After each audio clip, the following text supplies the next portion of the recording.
Aguasana, el gesto más sencillo para empezar a cuidarse. A mí me la recomendó el pediatra cuando nacieron mis hijos. Y desde entonces no... Primeiro e segundo do grao de Dirección e Xestión Pública da Universidade de Vigo, campus de Pontevedra, que nos acompañan hoxe, benvidos ao Parlamento. E comenzamos co punto quinto, preguntas para resposta oral do Presidente. Neste caso son dúas preguntas que se debaten de xeito acumulado. Unha pregunta de don José Ramón Gómez Besteiro, do Grupo Parlamentario Socialista, e outra de doña Ana Belén Pontón Mondelo, portavoz do Grupo Parlamentario do Bloque Nacionalista Galego.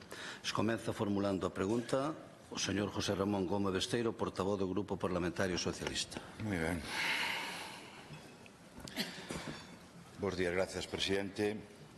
Dentre as moitas cuestións mellorables do sistema sanitario público en Galicia, hai dúas que a cidadanía percibe dunha forma máis directa, máis clara, e que, ao meu xuicio, reflicten un grave síntoma.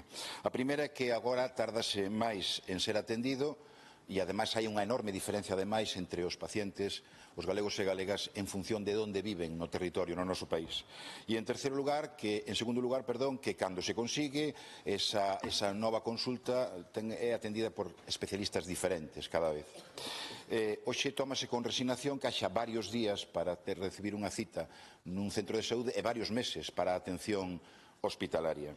E eu lle pregunto se vostede, señor Rueda, é consciente de que ese tempo de espera provoca que a xente non sexa avaliada en tempo.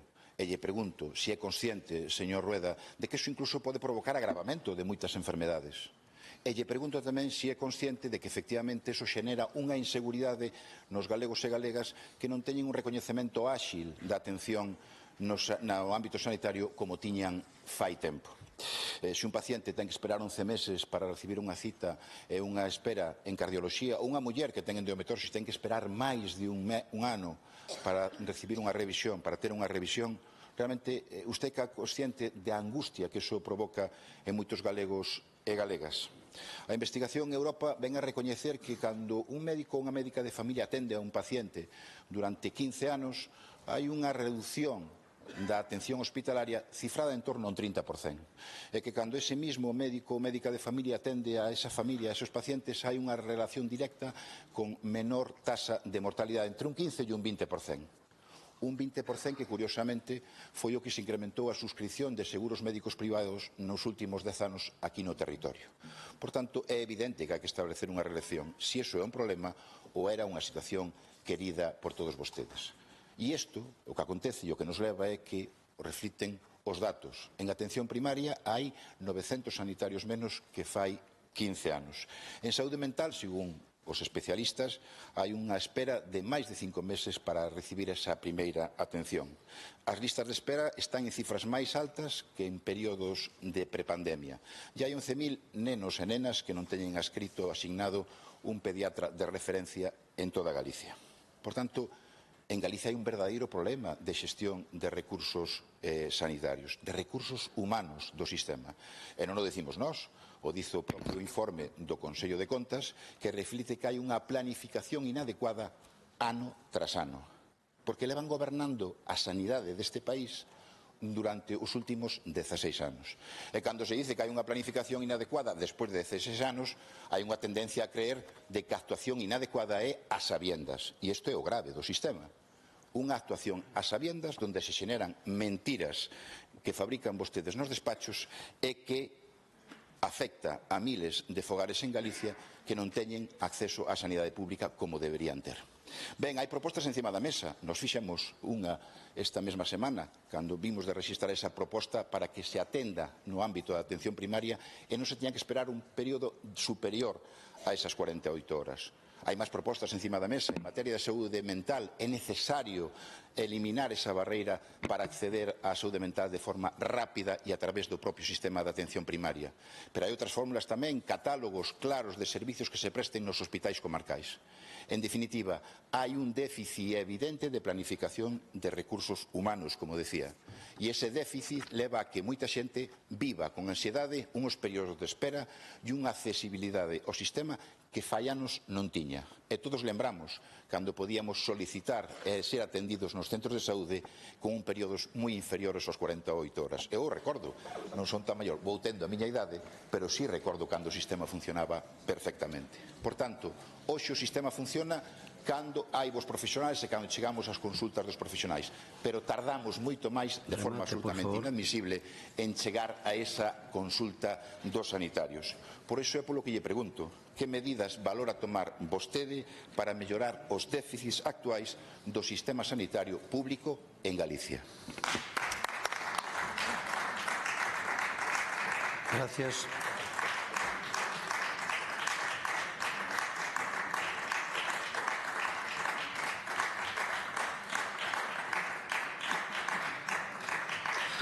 Formula ahora a pregunta doña Ana Pontón Mondelo, portavoz do Grupo Parlamentario do Bloque Nacionalista Galego.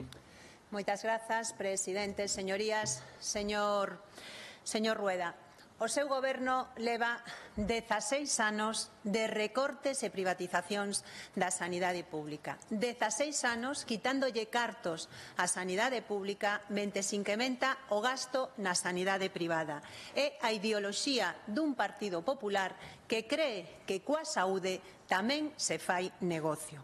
Por iso vostedes teñen a atención primaria colapsada despois dun recorte de 2.000 millóns de euros. Ten vostede a 358.000 galegos e galegas en lista de espera. E non estamos falando de números, señor Rueda.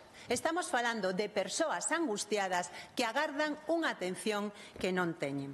Pero isto é só a punta do iceberg. Porque os galegos e as galegas teñen que saber que hai miles de persoas que non figuran nas súas listas de espera oficiais porque están manipuladas e falsificadas polo goberno do Partido Popular.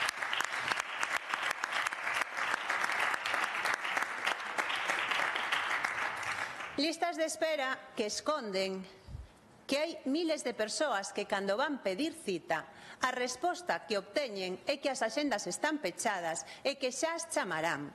Listas de espera que esconden que cando recibes a primeira consulta quedas fora, pero sigues esperando a poder ter un diagnóstico e por outras citas en especialistas. Ou que escondes que si rexeitas ser atendido na privada pasas a unha lista negra da que nada sabemos. Por iso, os 358.000 galegos e galegas na lista de espera son só a punta do iceberg, porque hai miles de persoas agardando que non computan na súa lista oficial, esa que está manipulada e falsificada. E mentres isto pasa, o seu goberno aumenta un 18% a derivación de cartos á privada, como acaba de denunciar o Consello de Contas. En 2023, 242 millóns de euros. Só con 10 desos millóns poderíamos contratar a todo o personal de psicoloxía clínica que necesita a nosa atención sanitaria. Non hai cartos para psicólogos e psicólogas, pero sí que hai cartos para os 470 millóns de euros que van ás constructoras amigas do Partido Popular polo sobrecuste do Hospital de Vigo.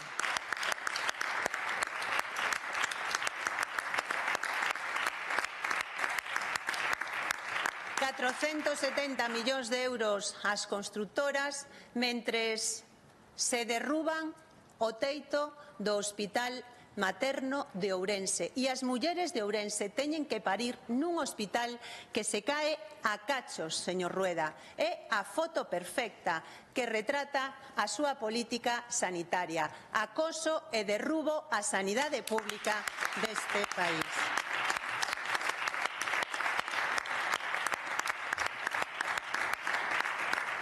Pero, claro, que agardar dun goberno que prensa que a saúde é un negocio ou que nos di que definir a saúde como o máximo benestar físico, psíquico e social é un disparate, ou que se atreven a decir que unha persoa que non le moito para que a van operar de cataratas. Isto é o que realmente pensa o Partido Popular en materia de sanidade. E así nos vai, señor Rueda. Por iso eu hoxe pregúntolle, si vai rectificar ou vai seguir coa súa política de acoso e derribo á sanidade pública única e exclusivamente para beneficiar a sanidade privada a costa da saúde dos galegos e das galegas. Gracias.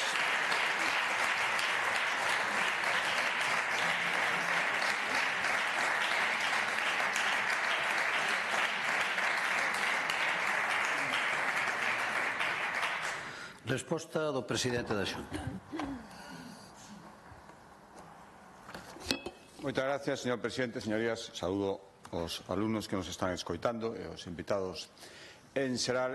E a verdade é que, bueno, segundo round, manifestación fin de semana e pregunta do Partido Socialista e do Bloque o mércores seguinte. Escoitabais da manifestación do outro día, manifestación histórica. Eu, señora Pontón, no cuarto de século que leva vostede como diputado da oposición, en cantas manifestacións históricas estaría? 20 o ano por 25 anos. Mire, sabe o que é histórico antes de falar de sanidade? Sabe o que é o histórico? Histórico é o que imos asinar dentro de 2 horas no Palacio de Raxoi. Cando o secretario de Estado de Medio Ambiente do Partido Socialista dixo que o que quería facer a Xunta de Galicia era peor que unha declaración de independencia, eu dixe, entonces o Bloque vai a apoiar. Pero non foi nin siquiera capaz diso. Non vai nin asistir, creo. Mire, eu me alegro moitísimo de que reservemos o calificativo histórico para cousas importantes como o que imos facer hoxe ás 12 da mañán e que vostede non vai nin asistir. E estaba escoitando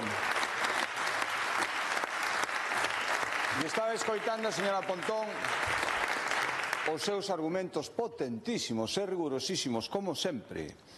Falsificación das sendas, listas negras de pacientes, negativas a operar así o show, porque nos dá gana a xente, porque os médicos din que non vale a pena, entón non se lles opera ou non lles apetece, non sei o que dixo vostede, desviación de cartos para darlos ás constructoras. Señora Pontón, nada novo baixo o sol, é o que leva vostede. Estes son os seus argumentos, argumentos falsos, porque sabe que se va a verdade, entonces non pode decir todo o que está dicindo. Eu que lamento moitísimo, señor Besteiro, é que vostede faga de palmero e todo isto cada vez queda millor entre bandeiras estreladas nas manifestacións que montan eles. Sí, non se ría, cada vez máis diluído, cada vez máis irrelevante. Vostede cree que desgasta a Xunta e a quen está desgastando é o Partido Socialista, señor Besteiro. Vostede verá, mire, se quixera falar en serio, comprendo, eles non enganan a ninguén, xa dixeron ao xefe da señora Pontón, tensionar a rúa, crear crispación a toda costa, é o que están facendo. E vostede asistindo a todo eso. Se quixera falar en serio de sanidade, eu estou encantado, señor Besteiro. Mire, fan falta moitas cousas para a sanidade, pero unha fundamental, recursos públicos. Vostede se dá conta de todo o que poderíamos facer se tiveramos o mesmo trato que lle está dando o seu goberno central o independentismo? Non falo de condenación de débedas. Vostede me dixo outro día que con 4.000 millóns os que estamos renunciando podíamos facer hospitais, sabe de sobra, xa o desmentiron desde Madrid dicindo que vai ser eso. Pero que están dicindo os socialistas de Galicia? 4.000 millóns de libre disposición. Vostedes os metían nos hospitais. Tú non sabe que non é así. Eu falo de outra cousa, falolle do financiamento autonómico. Cantas cousas poderíamos facer tamén en sanidade? Tamén en sanidade, en tantísimas cousas. Pero claro, xa sabemos, o independentismo os cartos e en Galicia as pancartas. Pois, alá vostede, mire, se quixeran falar de sanidade para falar en serio das cousas que se están facendo, eu estou absolutamente encantado. Podíamos falar, por exemplo, de que, bueno, vou a decir, creo sinceramente que temos a mellor sanidade pública da historia, con moitísimas cousas que corrixir, sí.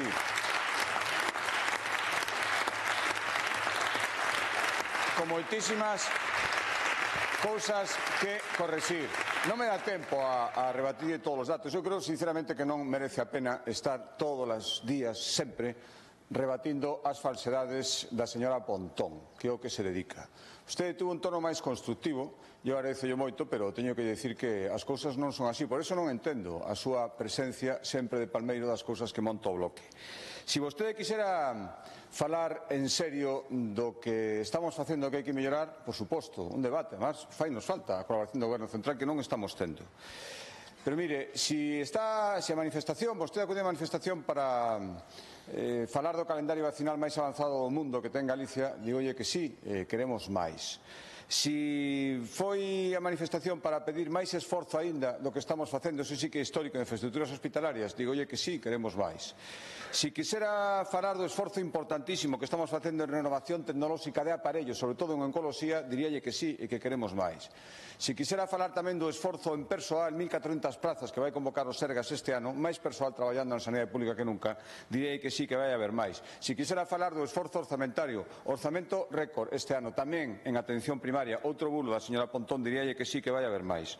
Si quisera falar de que as galegas entre 30 e 35 anos van poder congelar os seus óvulos de xeito gratuito e que se vai adelantar 5 anos os tratamentos in vitro, hasta os 45 anos, a idade para as fecundacións in vitro, diríalle que sí e queremos seguir por aí. Si quisera falar de todas as melloras, pois, por suposto, estaríamos falando en serio, pero, sinceramente, o que fixeron o domingo non foi para iso. O que están dicindo ahora aquí, señor Besteiro, non é para iso. Mire, ustedes estaban ali para o de sempre, eles estaban ali para o de sempre, é dicir, non a todo, que iso saben facer moi ben, ninguén o fai mellor que eles, non botaron a man nunca en nada, falsear todos os datos, non querer que as cousas melloren. Isto é así, e isto hai que decirlo, e isto ten que saberse. Vostedes estiveron este domingo dicindo que non, pois eso, a casa máis orzamento, cada vez máis, está habendo. Outra cousa que queran recoñecer. Vostedes dixeron que non a casa máis profesionais que nunca, que estamos construindo máis hospitais que nunca, máis centros de saúde, a casa 240 novas prazas en saúde mental, señora Pontón, a que vayamos a la primeira comunidade autónoma onde funcione un centro de protonterapia, estiveron dicindo que non a máis cribados, máis vacinas, estiveron dicindo que non a moitísimas cousas. Nos imos seguir traballando. Non vou decir nunca que todo está ben, pero vou a reivindicar a excelente calidade da sanidade pública de Galicia. E imos seguir traballando con firmeza para que así sexa. Si se queren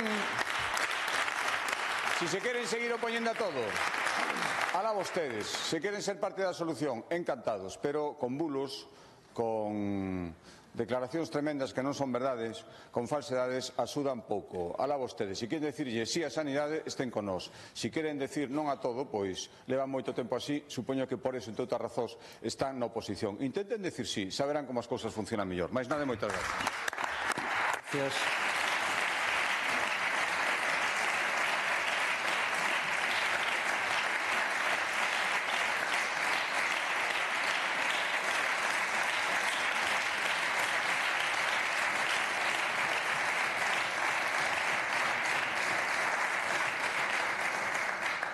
Réplica, señor Gómez Besteiro.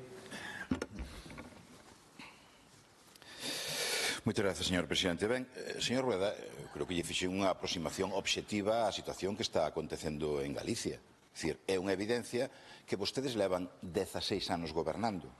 Por tanto, cando o informe do Consello de Contas fala de planificación inadecuada ano tras ano, algunha responsabilidade terán que asumir. Claro.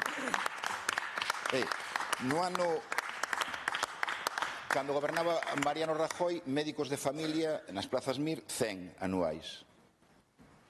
Agora, 207. Bueno, pasaron 7 anos. A evolución foi do doble. Sin embargo, as plazas sí.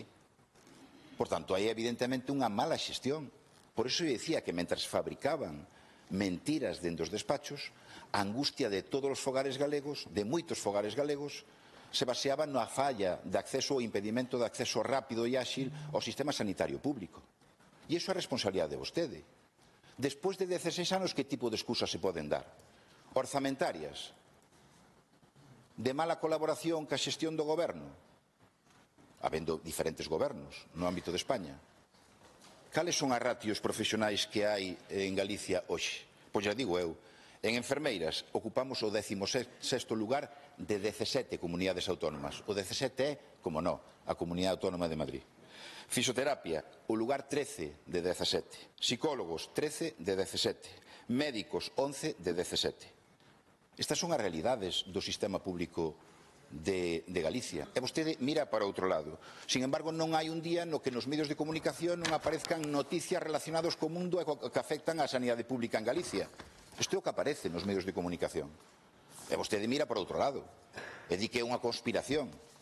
Hoxe vaise firmar a competencia sobre o litoral e, por certo, vai vir un ministro a firmala aquí a Santiago. Por tanto, creo que a colaboración se manifesta desa forma tamén. Podíase facer. No, señor Rueda. Pois sí, agradezo, de todas formas, que non mencionara a Pedro Sánchez por primeira vez na contestación ás preguntas. Pero é unha realidade. Quen opta por colaborar é quen torpedea esa relación en función de outros fines. Pero que a sanidade pública non se debe xugar. Sabe por qué? Porque é unha competencia exclusiva de vostedes. Elevan 16 anos gobernando. Claro, con 16 anos é difícil buscar excusas. Eu lle ofrezco toda a miña colaboración, como sempre. Fai ben poucos días tamén lle pedín unha reunión para afrontar cuestións importantes, tamén no campo da sanidade. Pero vostede é libre de tomar esas decisións, por suposto, que é o presidente da Xunta. Pero que non pode acusarnos os demais de se nos preocupamos, como neste caso, polo sistema público sanitario de Galicia, vostede o tome a broma. Porque é unha cuestión que lle preocupa a moitísimos galegos e galegas e que está na xenda diaria de moitísimos fogares en Galicia. Por iso eu dicía que basta xa de producir mentiras dentro dos despachos e poñerse a xestionar máis e mellor a sanidade pública. Por certo, centrándonos na sanidade pública e deixando a sanidade privada para outros campos que non son os que lle interesan á inmensa maioría dos galegos e das galegas. Centrémonos no importante e deixemos esas liortas políticas que tan pouco lle interesan á inmensa maioría dos galegos e das galegas. Gracias.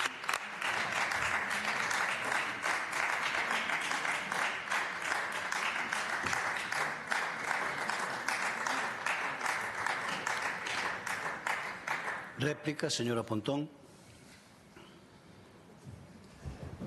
Señor Rueda, nos vimos aquí a falarlle sobre un dos principais problemas que ten este país, un dos principais problemas que preocupa a cidadanía, como é a sanidade pública, e sabemos que a súa resposta é ir preparando un meme para colgarse un vídeo en internet.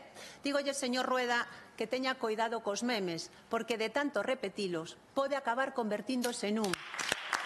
Teña cuidado, señor Rueda.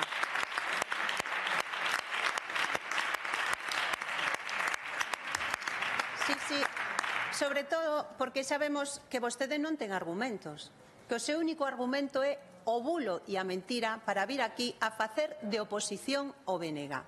Díxonos que hoxe se vai asinar un feito histórico, non? Unha competencia.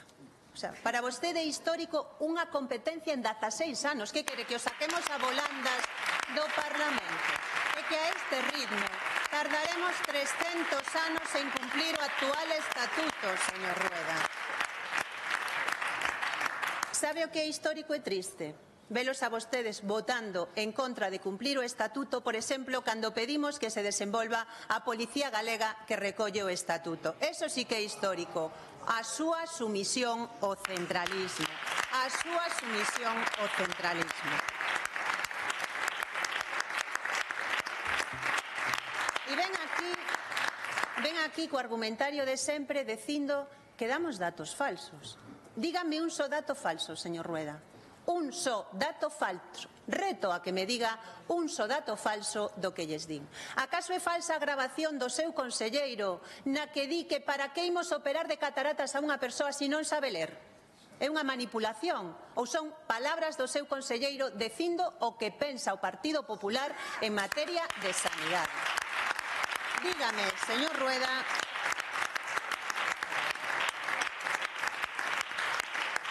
son falsos os informes do Consello de Contas?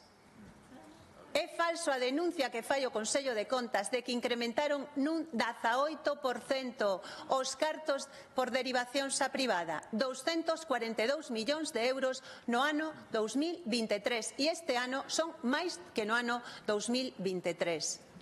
Tamén, señor Rueda, é falso que vostedes recortaron 2.000 millóns de euros en atención primaria. Sí. Ai, sí.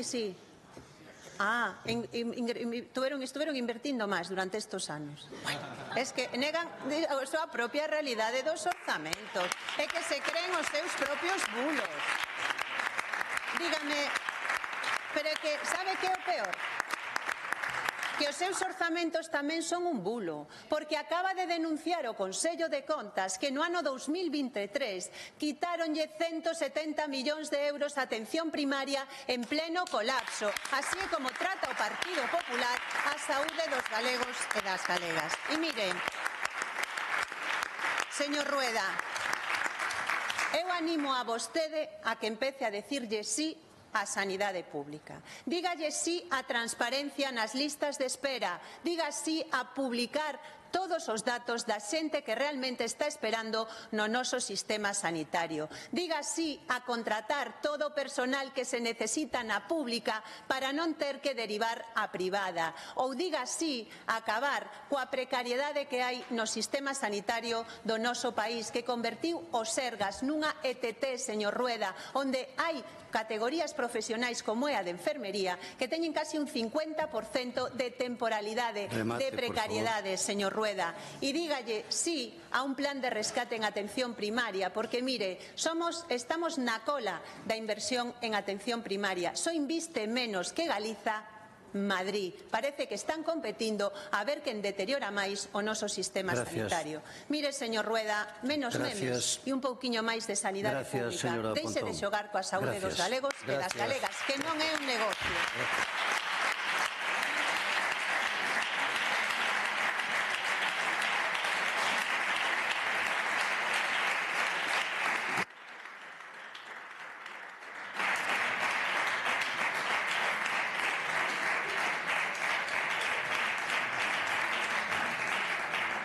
Peche de preguntas, señor presidente.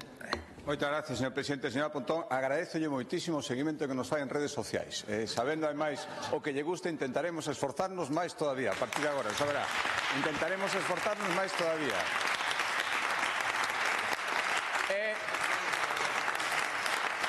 Señor Besteiro, que volvo a agradecer, porque non era habitual nas súas últimas intervencións, o ton cordial. Creo que así hai que facer as cousas, e máis para falar un tema tan serio. Pero, home, que me diga que a presencia do ministro, a Carlos lle agradezco, eu lle pedín que viñera, lle poñía textualmente nunha carta que lle mandei que creía que era o colofón, o mellor colofón para unha historia que non empezou nada ben. Se vostede pon como exemplo de colaboración a transferencia dunha titularidade por parte do Goberno Central, a que se opuso, da que dixo que era unha declaración de independencia, que non recurriu no Constitucional, que se negou en todo momento, que tardamos en negociar moitísimo máis que o País Vasco. Se ese é un exemplo de colaboración, hai moito que mellorar, señor Pontón. Hai moito que mellorar, señor Besteiro. Hai moito que mellorar. Miren, eu xa sei que vostedes non van recoñecer nada, nin a min, que nunca me recoñece nada, nin o meu goberno, que tampouco. Pero da perfección absoluta só falan cando falan de vostedes mesmos. Pero eu o sinto moito, hai cousas, mire, señor Pontón, que teño aquí o orzamento da atención primaria, e os números cantan, pero é que non vale a pena, xa lle digo outras veces, e vostede sigue mentindo descaradamente. Dicíalle a sesión de control pasada, meu pai dicía que o esforzo inútil produce melancolía, pero eu négome a que sexa así, e quero seguir explicándolles as cousas, os datos.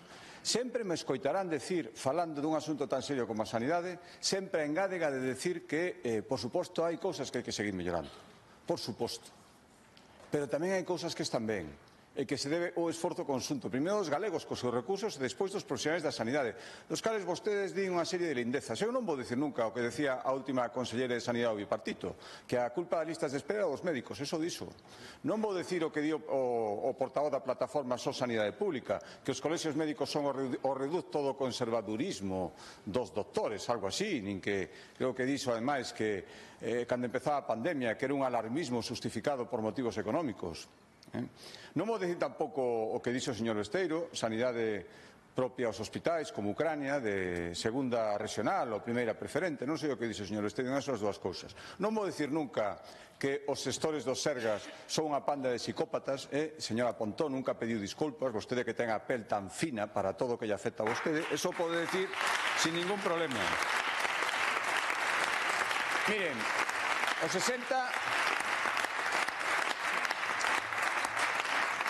60% dos galegos, según o CIS, din que creen que a sanidade pública funciona ben ou moi ben. Tamén un 30% que din que hai cousas que mellorar. Por suposto, eu estou de acordo coas dúas cousas. Pero Precisamente por iso o que vou facer a mí que é a miña obriga como presidente da Xunta é desmontar os seus bulos, os que dixeron agora e moitos que van dicindo por aí, moitos que coreaban o domingo pasado. Mire, recortes na sanidade. Este ano 2025 é o récord de consignación orzamentaria para a sanidade pública en Galicia. Terceira comunidade autónoma que máis inviste en relación co seu orzamento. 5,4 de aumento dun ano para outro na sanidade primaria. 1.000 millóns dende o ano 2008. 1.000 millóns dende o ano 2008. Recortes no persoal sanitario. Récord de persoal contratado, 43.700 profesionais na sanidade pública, 1.400 plazas que se van convocar este ano.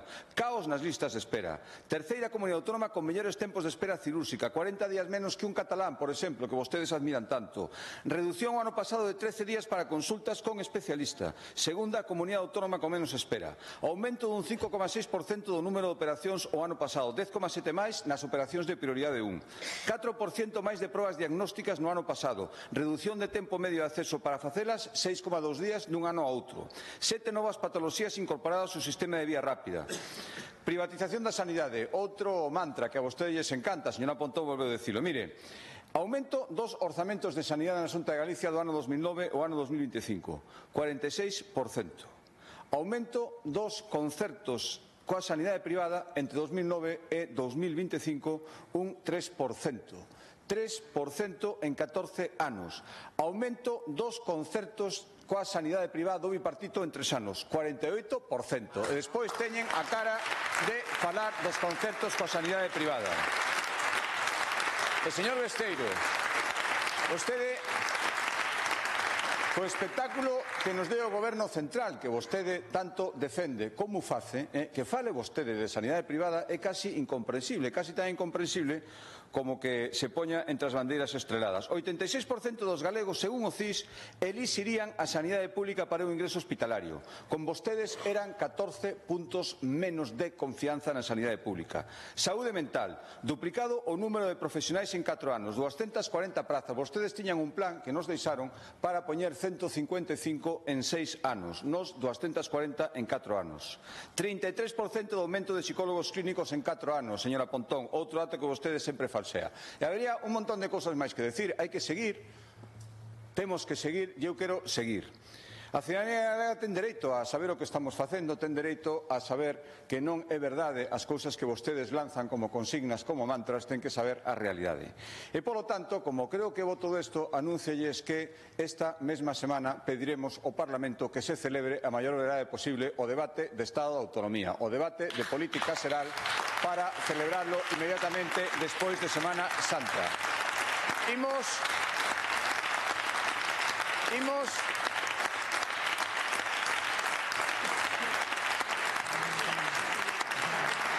Imos falar de sanidade, en serio. Imos falar de servizos públicos fundamentais, en serio. Imos falar de futuro industrial. Imos falar de I+D+I. Imos falar de educación. Imos falar de cultura. Imos falar de lingua. Imos falar de todo aquilo que interesa aos galegos. Ao final, imos falar da contraposición de dous modelos.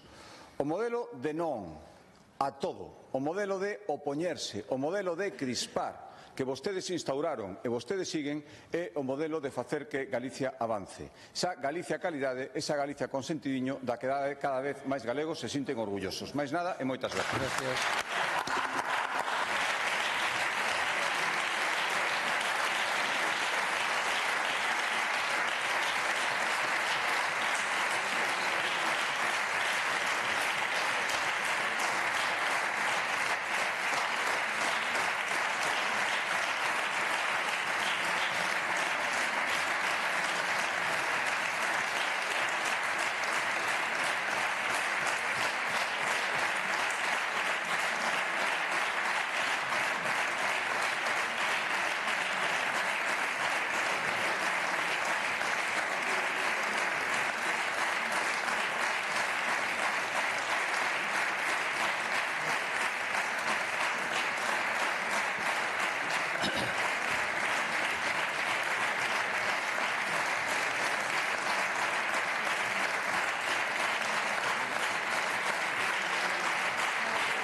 Bueno, pois gracias.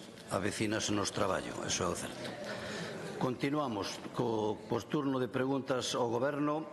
Pregunta de don Gonzalo Trenor, do Grupo Parlamentario Popular.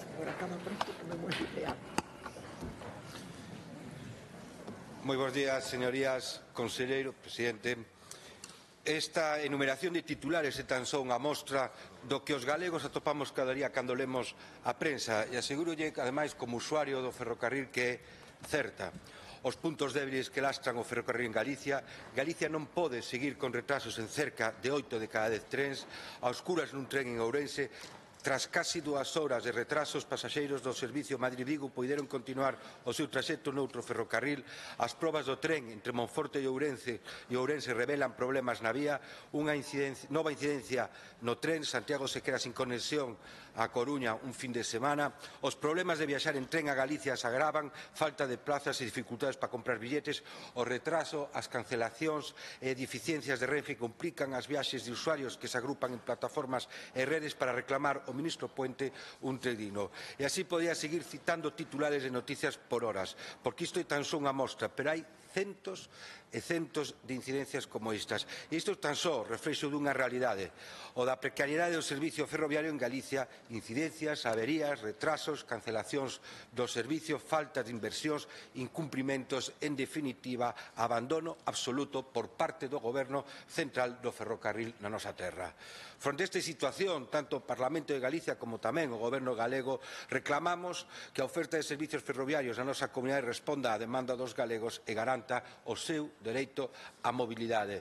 Con este obxecto, o Parlamento tense manifestado en múltiples ocasións e de forma unánime solicitando ao Goberno de España medidas para poñer fin a esta situación de precariedade.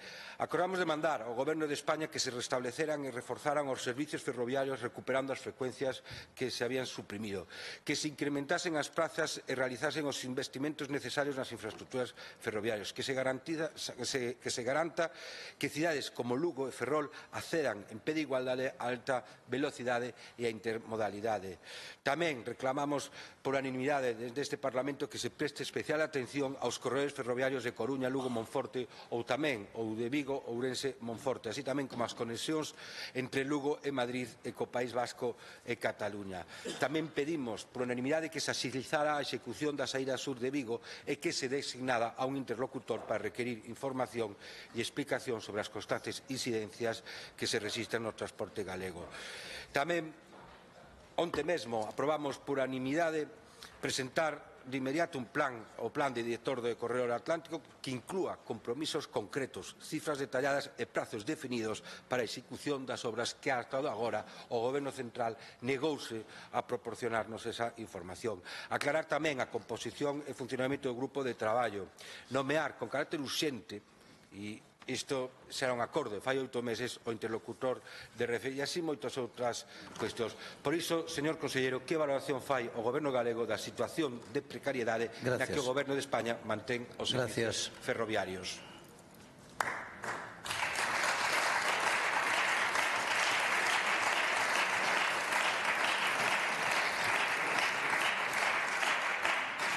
Resposta do conselleiro de Presidencia, Xusticia e Deportes, don Diego Calvo Pouso. Grazas, presidente. A valoración é pésima, señoría. A precariedade a que vostede aducía, a verdade é que é o denominador común dos servicios ferroviarios en Galicia durante os últimos tempos. Estamos a falar de investimentos que eran previstos, pero a día de hoxe pasan os meses e siguen pendentes de executarse. Estamos falando das frecuencias dos trens que non foron recuperadas. Co Covid se anularon moitas frecuencias, pero pasados varios anos dende o Covid seguimos sin ser recuperadas esas frecuencias no eixo atlántico fundamentalmente. Falamos da falla de oferta necesaria ante o incremento da demanda, falamos das prazas insuficientes, das frecuencias, como lle decía, falamos dos incumprimentos horarios. Si hai un servicio de transporte que é susceptible de ser máis puntual, ese é o tren. E, sin embargo, nos últimos tempos vemos como eses incumprimentos horarios avanzan cada vez máis. Falamos de averías constantes, de distintos tipos de averías, pero non hai unha semana na que non nos encontremos con un novo tipo de avería que sufre un tren que circula por Galicia.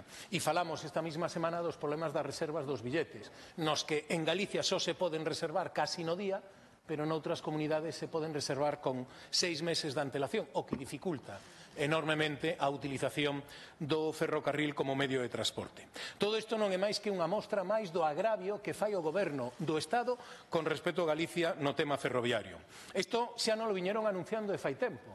Acórdese que Renfe tomou a decisión de incrementar os tempos de demora que daban beneficio, que daban dereito a ter unha indemnización, o cal xa advertimos naquel momento que o que se estaba cambiando era unha política comercial que levaba moitos anos implantada en España e que ademais era un símbolo de calidade e, sin embargo, se cambiou. Todo isto que se transformou era en máis beneficios para Renfe, pero moitos menos beneficios ou máis ben perxuicios para todos os viaxeiros. Falamos que no eixo atlántico quixeron tamén cambiar os trens que circulan polo eixo atlántico por trens que eran máis lentos e con menos prazas. E grazas tamén a presión institucional e tamén a presión dos usuarios se deu marcha atrás.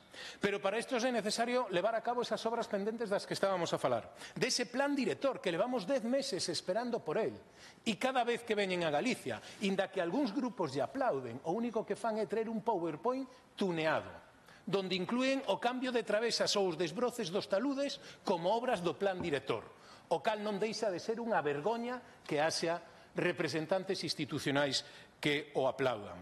Pero falamos das obras necesarias entre Coruña e Ferrol, entre Coruña e Lugo, entre Ferrol e Ribadeo, entre Vigo e Ourense, e tamén entre Lugo e Ourense. Ou é que en Lugo xa teñen garantizada a chegada do AVE? Non é verdade. A velocidade máxima que vai a circular o tren máxima entre Ourense e Lugo son 160 km por hora. Pero falamos tamén das variantes, da variante exterior de Ourense e de outras obras que lle darei na próxima resposta. Moitas gracias.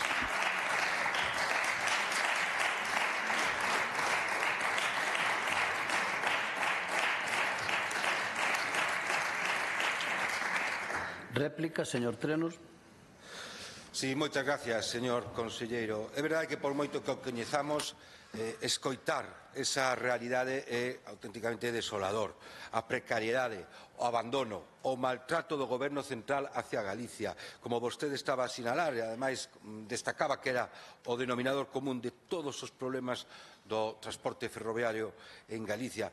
Eses investimentos pendentes que vostede citaba, os trens que foron suprimidos durante a pandemia e que aínda non se recuperaron, a falta de oferta de plazas e de frecuencias en alta velocidade e en media distancia, que son un auténtico problema para aquela xente que o necesita, coller o tren para poder desplazarse, que non é unha opción máis, que é a súa necesidade principal, o incumprimento dos horarios, dos tempos de viaxe, a supresión de servicios sin previo aviso. Hoxe mesmo me comentaba a miña compañeira que había 35 minutos de retraso nun tren de Ourense por falta de tensión, avarías constantes, xa son habituais cada vez que collemos un tren, problemas coas reservas, o colapso da web que vostede sinalaba, ou a limitación da compra, anticipar a un mes cando no resto do país estás a facer con 6 meses de antelación.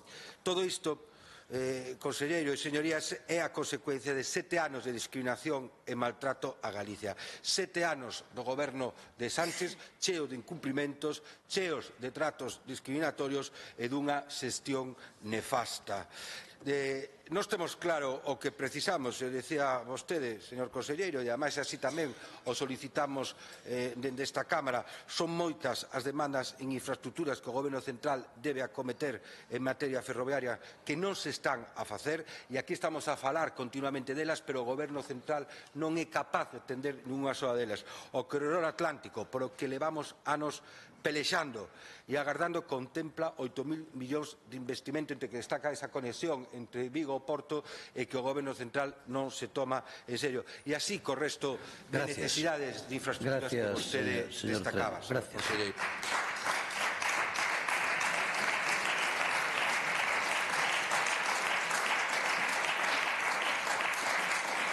Peche da pregunta, conselleiro de Presidencia, Xusticia e Deportes.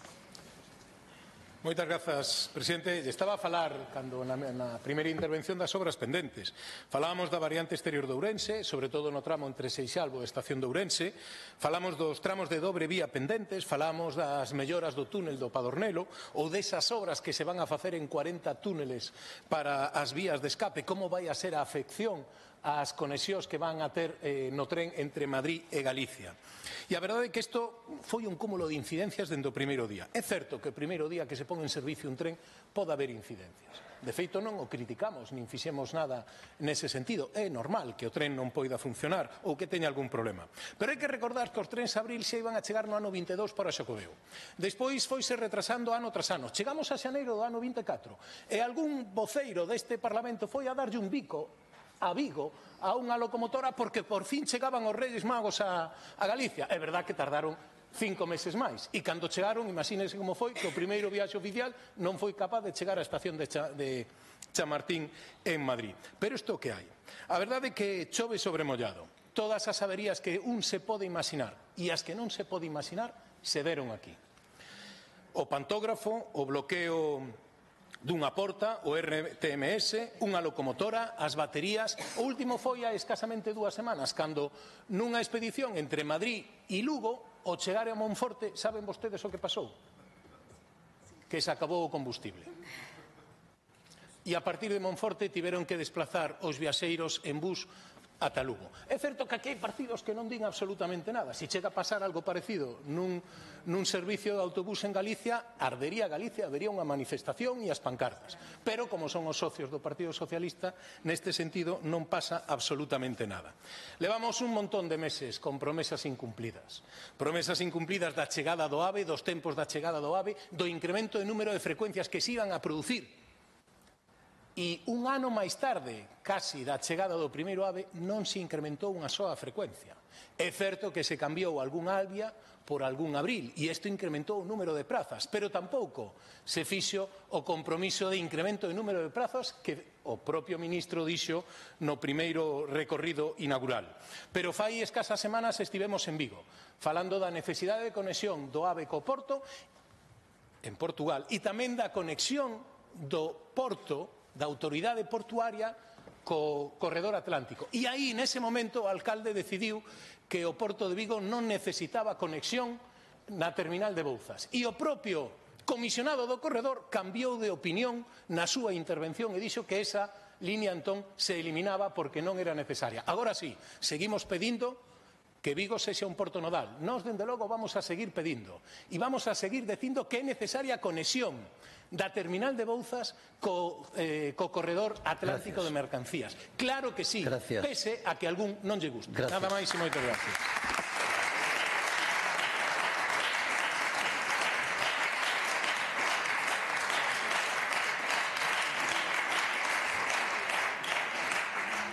Pregunta de doña Ariadna Fernández González, do Grupo Parlamentario do Bloque Nacionalista Galego.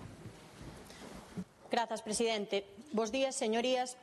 Conselleira, eu non son nai, non sei o que doi un fillo ou unha filla en carne propia, pero tampouco rompí nunca unha perna e sei que romper un oso doi moito. Chamas empatía e é un signo, un dos primeiros da civilización. Imaginen a desesperación que pode ter unha nai ou un pai subindo a súa rapaza, ao seu rapaz, a un caiuco cheo de xente descoñecida, sabendo que posiblemente morra afogado no mar sin o seu abrazo, que posiblemente caia nas mans equivocadas e que posiblemente non o volva ou non a volva a ver nunca máis. Pero é que non subilo é peor, é condenalo. É condenalo a que che pida de comer e non ter que darlle, é condenala a ser violada, é condenala a que lle fagan unha ablación de clítoris cunha cuchilla oxidada e é condenar a un neno menor de 2 anos a morrer por falla de vacinas. E aí é o motivo polo que o suben a ese caiuco e o mandan ao mar. Porque no mar está a porta a unha nova vida, a unha vida posiblemente mellor, e aínda así é unha porta perigosa. E vostedes poñenlle trabas a ofrecerlles unha oportunidade desa nova vida. Non sei que lles pasa. Miraríanlles á cara a eses nenos e a esas nenas dende a súa vida cómoda e diríanlles que non temos recursos para atendelos. Miraríanlles á cara, serían capaces de facelo despois de falar, de sacar ao mar a armada para loitar contra as mafias, cando no mar o que hai son caiucos cheos de xente que fuxe da miseria, porque iso é que é o que hai no mar. O seu líder en Madrid puxo 1.400 prazas a disposición para acoller a refuxiados ucraínos. Agora non teñen ningunha soa praza para os nenos e as nenas africanas. E aínda por riba, recoñece vostede ter o sistema de protección de menores colapsado, sobrepasado ao 108% da súa capacidade. E listo. É vostede a conselleira, recoñece isto e nada máis. Non vai facer nada ao respecto, porque é vostede a responsable desta problemática. Mire, acoller a refuxiados blancos chamándolle solidaridade e non acoller a refuxiados negros chamándolle avalancha é racismo. Ter preferencias pola cor de pel é vulnerar os dereitos humanos, é pasar por riba das liberdades fundamentais, sí, é por riba da igualdade, é racismo. Son irmáns xemelgos, conselleira, da extrema dereita, e pódense retorcer nas sillas, pero son responsables do que din e do que deciden. Vanse retractar das súas palabras e axudar ou van continuar así?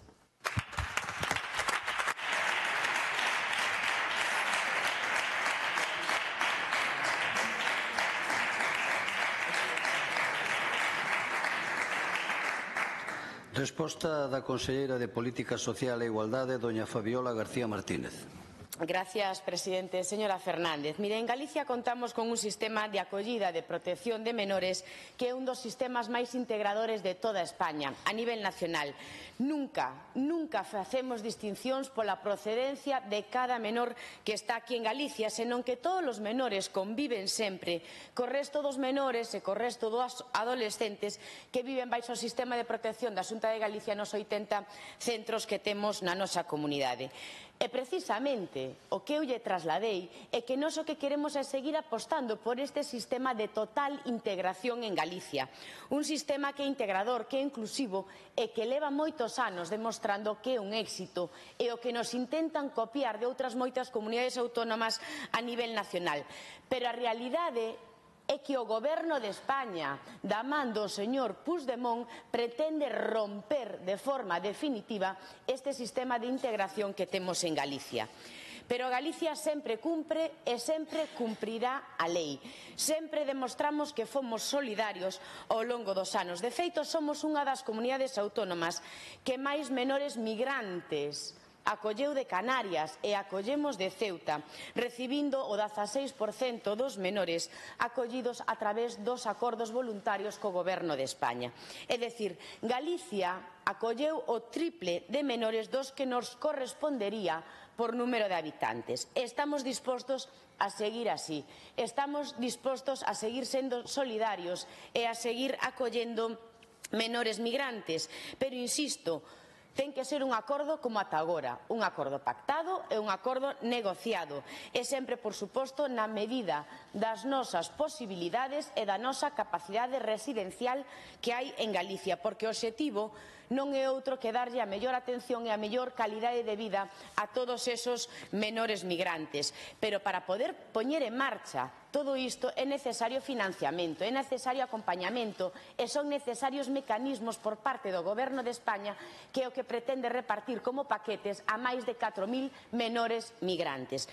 Mire, non se trata só de darlle residencia durante un ano, de habilitar unha cama, de darlle o desayuno, a comida, a cea, senón que se trata de acompañalos desde o primeiro día, dende o primeiro momento, dende a chegada a Galicia e acompañalos durante 24 horas ao día, ata que superen a maioría de idade.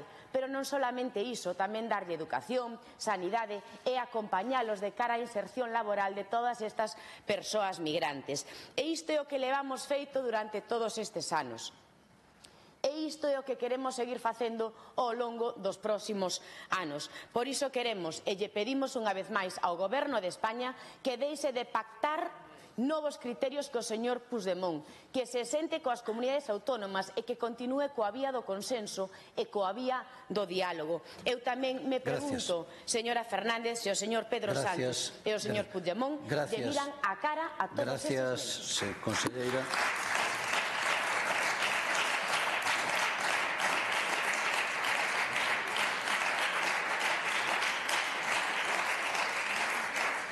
Réplica, señora Fernández González. Só tiñan que facer, conselleira, o mismo que fixeron cos refuxiados ucraínos. Era o único que tiñan que facer. O sistema integrador, pero é insuficiente. Non llo digo eu, digo vostede mesma cando fala de que está sobresaturado ao 108%.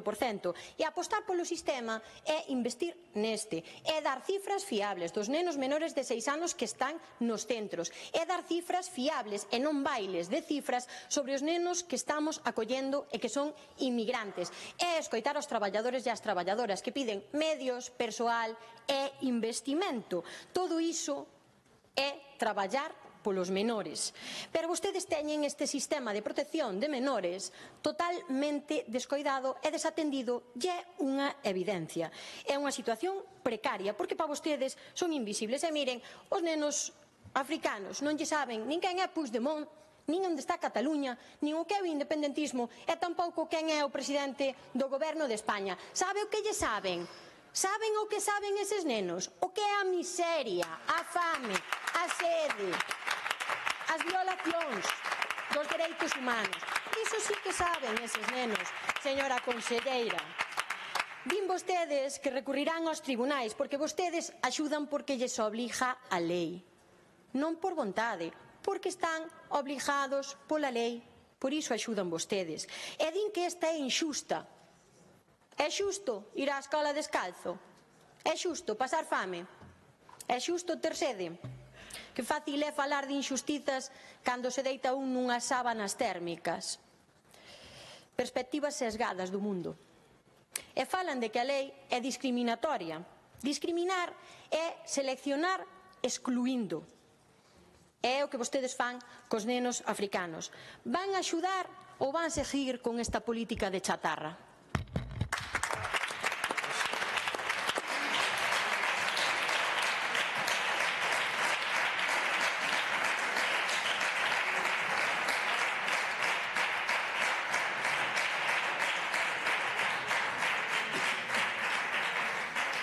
Peche da pregunta, conselleira de Política Social e Igualdade.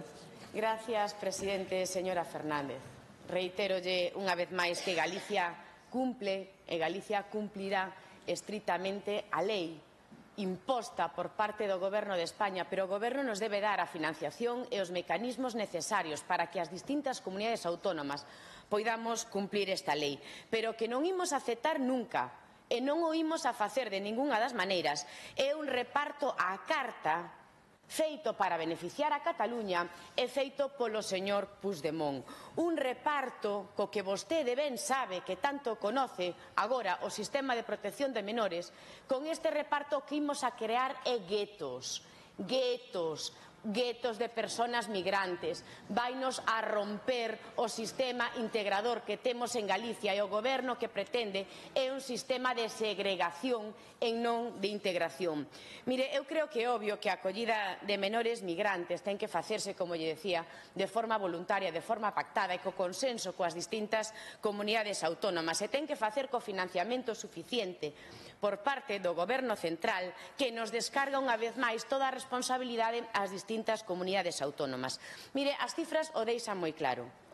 Acoller a 326 menores migrantes nos supón a Galicia máis de 30 millóns de euros ao ano. Quen vai a pagar isto, señora Fernández? Quen vai a pagar isto? Mire, nos queremos seguir acollendo menores, pero queremos seguir facendo como ata agora, que é con todas as garantías, porque son menores, son nenos que hai que atender 24 horas ao día, e para iso é necesario planificación e acordos co Goberno de España, para iso é necesario que vaya acompañado dos fondos. E isto é precisamente xusto o que non está a facer o Goberno de España e o señor Pedro Sánchez. Mire, é xusto, señora Fernández, que Galicia reciba 326 menores e Cataluña reciba 26? Mire, señora diputada, con diálogo e consenso Galicia vaino a dar todo, con imposicións e con pactos ocultos co señor Pedro Sánchez, con nós que non conten. Non imos aceptar nunca un trágala. Máis nada e moitas gracias. Gracias.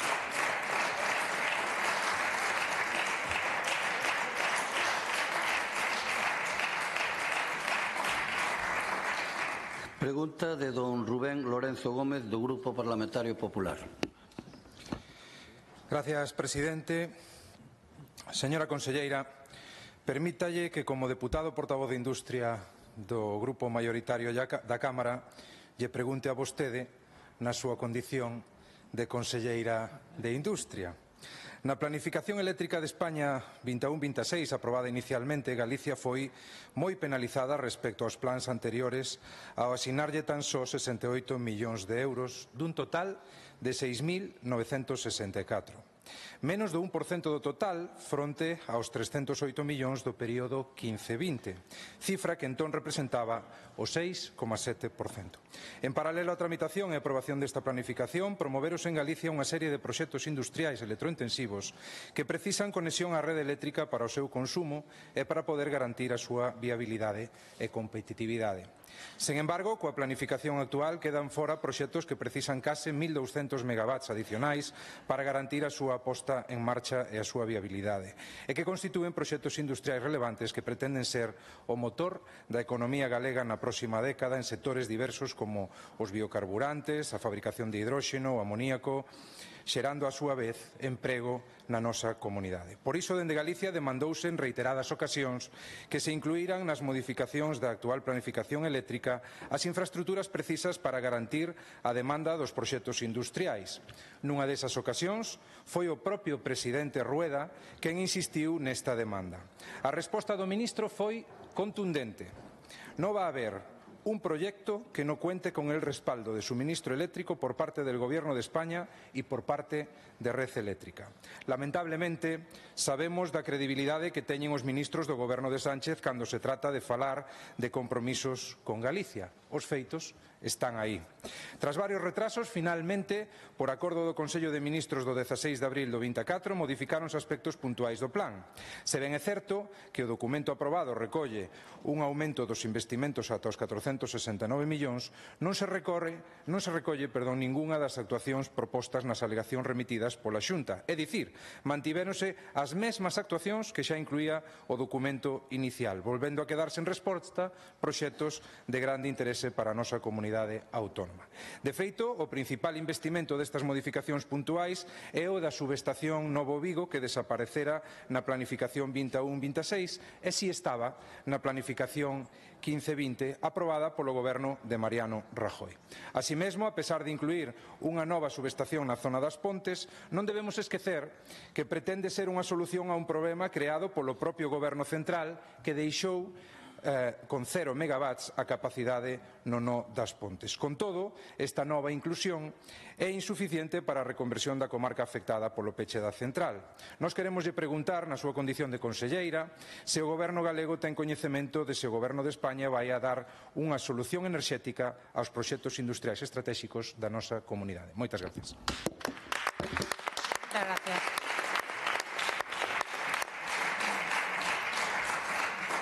Para darlle resposta, ten a palabra a señora conselleira de Economía e Industria, a señora Lorenzana. Moitas grazas, presidenta, e bo día. Ben, señor Lorenzo, a verdade é que non sei que crer en canto ao seu Goberno de España vai dar unha solución enerxética á industria galega. E non sei que crer porque a realidade é que en todas as reunións cos ministros e mesmo nas reunións do presidente da Xunta con Pedro Sánchez se nos traslada que a Galicia si se lle va a dar a solución que precisa en materia enerxética e que se van a atender as nosas demandas e as demandas da nosa industria, pero eu creo que isto é un sí, pero non. E digo isto porque a modificación de aspectos puntuais da rede de transporte 21-26, pois nos fixemos 7 alegacións moi concretas sobre, digo, as subestacións ou os puntos en Belesar e Mesón do Vento, en Sidegasa, en Sabón Mesón do Vento, Meirama, Tibo e Ludrio, Maciñeira, en Naraio. E frente a estas alegacións, o que aconteceu é que, e vostede acaba de definir ben, soamente se atendeu en parte certas medidas que non son suficientes para atender a industria galega. En concreto, as dúas subestacións contempladas que acaba de referir estarán operativas con sorte no ano 2028. E ata entón, proxectos na zona das Pontes e na zona de Ferrol teñen que estar esperando para a súa posta en marcha, coa inseguridade xurídica que isto xera aos proxectos empresariais. Por iso lle digo, señor Lorenzo, que isto é un sí, pero non. E o mesmo que está pasando co Goberno Central é o que pasa aquí co señor Besteiro. O señor Besteiro promete en decembro do ano 23 parques eólicos para Alcoa, din que estes parques terán solucionado nun mes o problema enerxético. Estamos a 9 de abril de 2025 e seguimos exactamente igual. Solución enerxética ningunha. O mesmo que o BNG, nada. Reclama o BNG solucións enerxéticas para os proxectos galegos. Nada, o que dicía na miña comparecencia. Un pacto de goberno asinado con Pedro Sánchez onde non se reclama absolutamente nada para a industria nin para a enerxía en Galicia.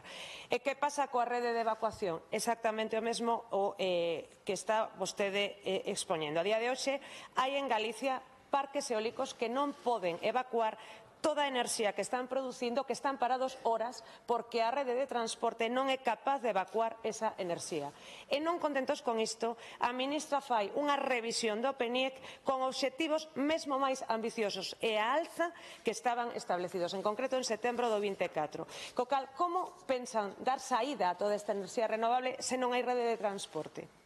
Ben, por iso, o Goberno da Xunta imos seguir reclamando, logo farei na nova planificación eléctrica que se está traballando para que se dea resposta axeitada ás demandas de consumo pola industria galega e tamén a evacuación de enerxía eólica, aínda máis cando estamos, como saben, nun proceso de repotenciación obrigatoria dos parques que vai dar lugar a máis potencia, máis enerxía renovable que non se vai poder evacuar. Nada máis, gracias.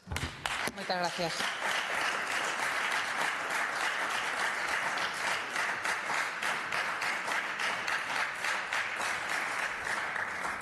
Réplica, señor Lorenzo. Gracias, presidenta. Conselleira, como ben dicía, de igual xeito que falamos de insuficiencia nas redes para dar resposta aos proxectos industriais consumidores de enerxía, tamén debemos de falar, é algo moi importante, desa insuficiencia para evacuar a enerxía que vayamos a xerar no futuro. Porque compre acadar unha maior electrificación dos usos enerxéticos. E para conseguir os obxectivos fixados pola Unión Europea vai ser necesario incrementar ese parque de xeración eléctrica a partir de enerxías renovables, o que se suma a que as industrias irán sendo máis intensivas en consumos eléctricos con electricidade xerada a partir de enerxías renovables, abandonando, polo tanto, os combustibles fósiles. O PNIEC soporta calquer dato que se lle antolle ao Miteco, pero eses obxectivos que poñen a medio ou longo prazo non ten sentido metelos sin haber cumplido os do anterior plan. Temos que seguir reclamando infraestruturas chave como son o reforzo dos nós de Sabón e Meirama para atender o crecemento da demanda asociada aos novos proxectos vinculados coa transición enerxética, especialmente co hidróxeno verde. E a mellora da seguridade e fiabilidade tamén, como non, do sistema eléctrico galego. O apoio expreso ao proxecto de Altri, que precisará da apertura dunha liña de alta tensión, a de Belesar Mesón do Vento, e a construción tamén dunha subestación. Veremos a ver se unha desas tres patas necesarias o Goberno pon o que está na súa man, pero vemos que non están pola labor de colaborar. O documento definitivo, publicado hai uns meses, tampouco contempla a ampliación da subestación de Sidegasa que vostede acaba de mencionar para atender o crecemento da demanda asociado á planta de Grinalia que pretende instalar en Cuntis. Queda constatado, polo tanto, que as palabras do ministro do compromiso cos proxectos industriais levounas o vento, nunca mellor dito. En calquera caso, resulta necesario implantar de forma áxil nova infraestrutura eléctrica e aí temos que estar todos a unha. Eu pediríalle que seguira afondando nos pasos que se van a dar para reclamar ao Goberno que cumpla cas súas obrigas. Moitas gracias. Moitas gracias.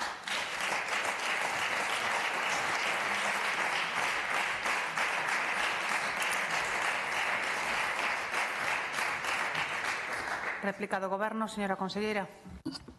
Gracias, presidenta.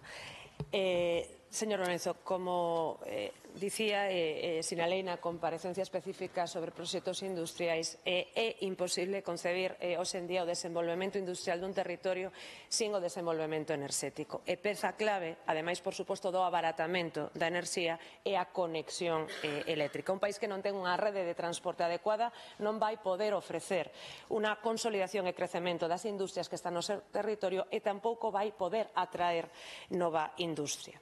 Por esa razón, estamos traballando nunha estrategia que concibe a industria coa enerxía, un binomio absoluto entre industria e enerxía, e creemos que, ademais, en Galicia podemos facelo porque temos os recursos.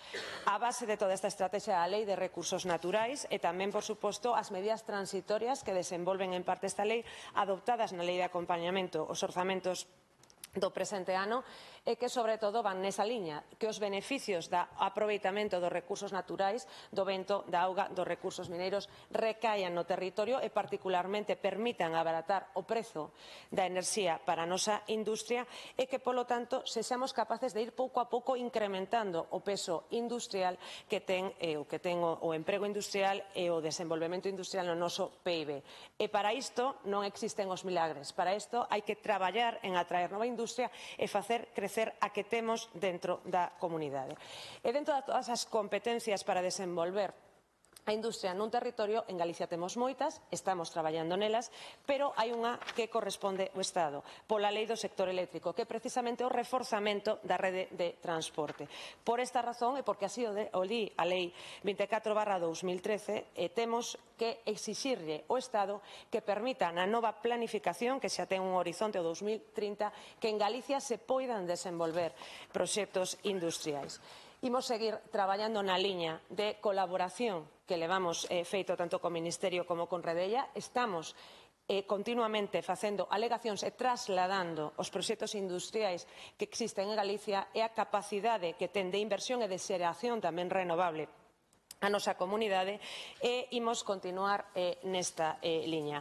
Creemos que a capacidade renovable de Galicia nos próximos anos é inmensa e temos que exixir que esa capacidade renovable se convirta en enerxía eléctrica que vai á rede e que esa enerxía eléctrica repercuta nas industrias galegas e, polo tanto, faia baixar os precios enerxéticos e faga de Galicia un lugar moito máis atractivo para o desenvolvemento económico. Máis nada, moitas gracias. Moitas gracias.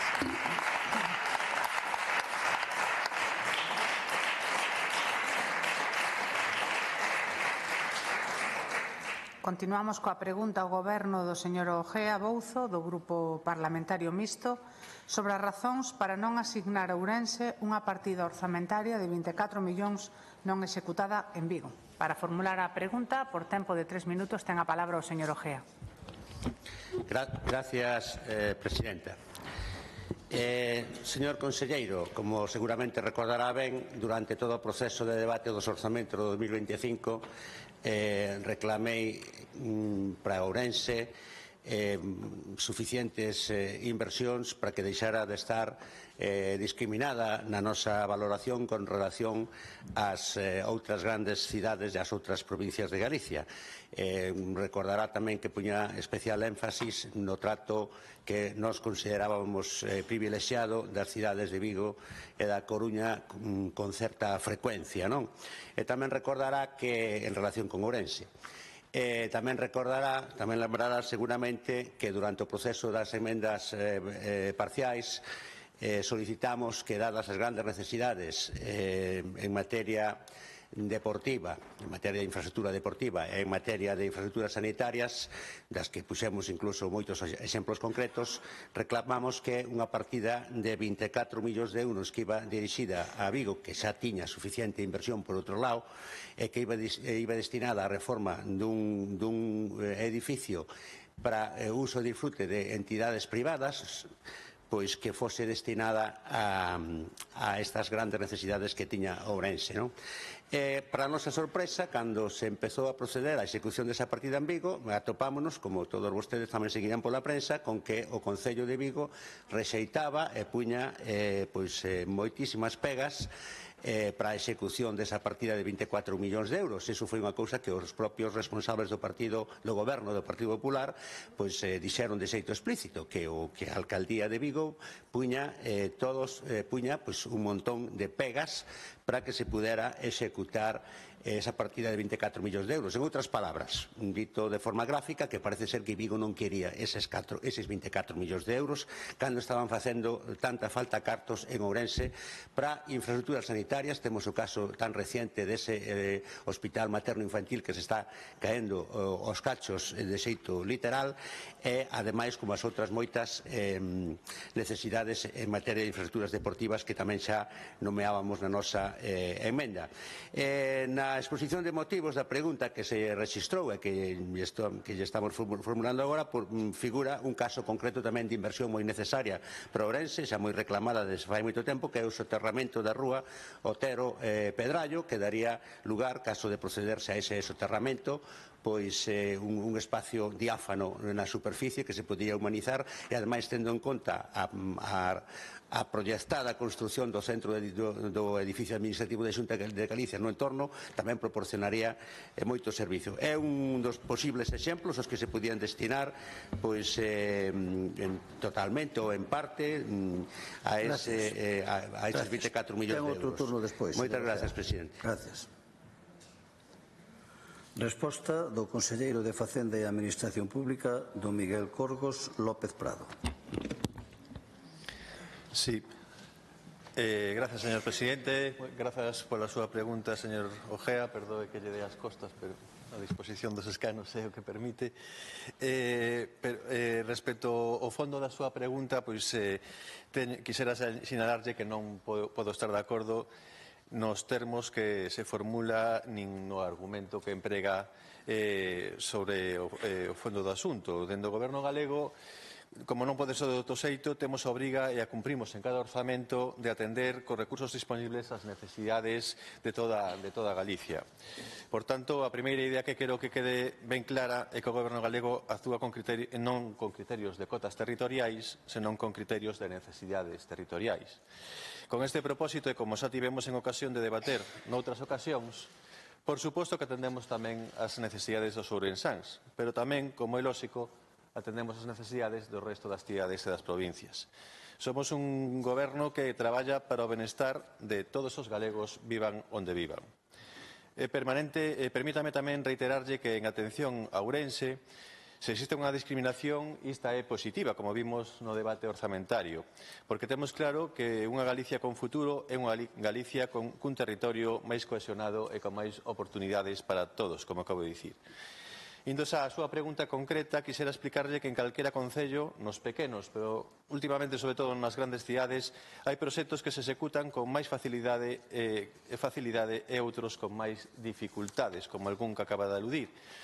O compromiso do Goberno galego cando planifica un investimento nun lugar concreto e existen atrancos para materializalo é mantelo, dialogar e desbloquear a situación. En ningún caso queremos que calquera complicación nunha execución penalice os cidadáns aos que vai dirixida e perdan ese investimento. E isto non só é específico dunha cidade en concreto, por exemplo, que aludía vostede na súa pregunta, señor Ojea. Vostede é o primeiro que coñece que en Ourense tamén existen dificultades para levar a cabo investimentos orzamentados pola Xunta de Galicia. Que lle parecería a vostede que cando hai unha complicación para executar unha partida orzamentaria na cidade de Ourense ou na súa provincia, outro grupo parlamentario nos pedise que reasignásemos eses recursos a outra cidade ou provincia? Supoño que non estaría de acordo. Por tanto, señor Ojea, ten que entender que o que temos que facer no Goberno galego é tratar de executar o plan económico do Goberno, os orzamentos. Executar todas as actuacións previstas en cada territorio, en cada cidade e en cada provincia, pese ás dificultades e aos atrancos cos que nos poidamos atopar. Xa para finalizar esta primeira quenda, quero reiterarlle que a norma deste Goberno é apostar polo reequilibrio territorial. Como sabe, cada ano Ourense recibe un investimento per cápita sensiblemente superior á media. En concreto, no ano 25, a Xunta adica a Ourense case 5.800 euros por habitante, moi por riba das provincias da Coruña e Pontevedra, onde o investimento medio ronda os 4.400 euros por habitante.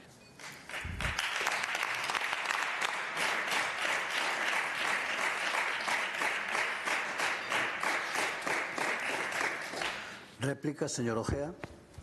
Gracias, presidente. Bueno, volveu a repetir o argumento xa manido da inversión per cápita. Como lle dixen durante o debate dos orzamentos, é lógico que unha poboación despoboada, cuanto máis despoboada este, por pouca inversión que se faga, toca a maior inversión por persoa, per cápita, non? Son curiosos estes razonamentos, porque o outro día tamén se nos decía que Ourense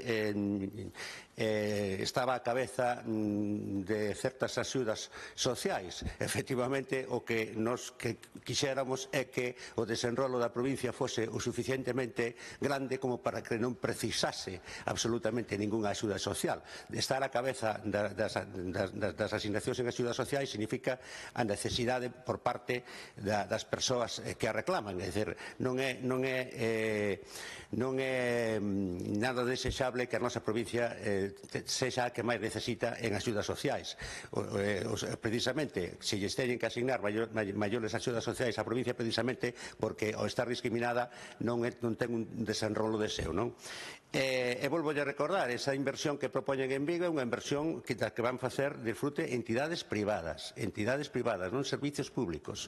Cando en Ourense estamos precisando inversión en infraestructuras de servicio público, volvo a repetir, de tipo sanitario e de tipo de infraestructuras deportivas, sobre todo, e tamén de tipo viario, como a que propoñemos na exposición de motivos da soterramento do Otero Pedrallo, que, habendo xa un proxecto feito na época de Cuiña, está sin executar e que moi ben se podería utilizar con cartos. En canto á comparación que me fai, nós estaríamos incluso dispostos a ceder se houbera unha necesidade maior en algún outro lado, como é o caso que as necesidades que ten Ourense nestas materias son moi superiores ás que ten Vigo.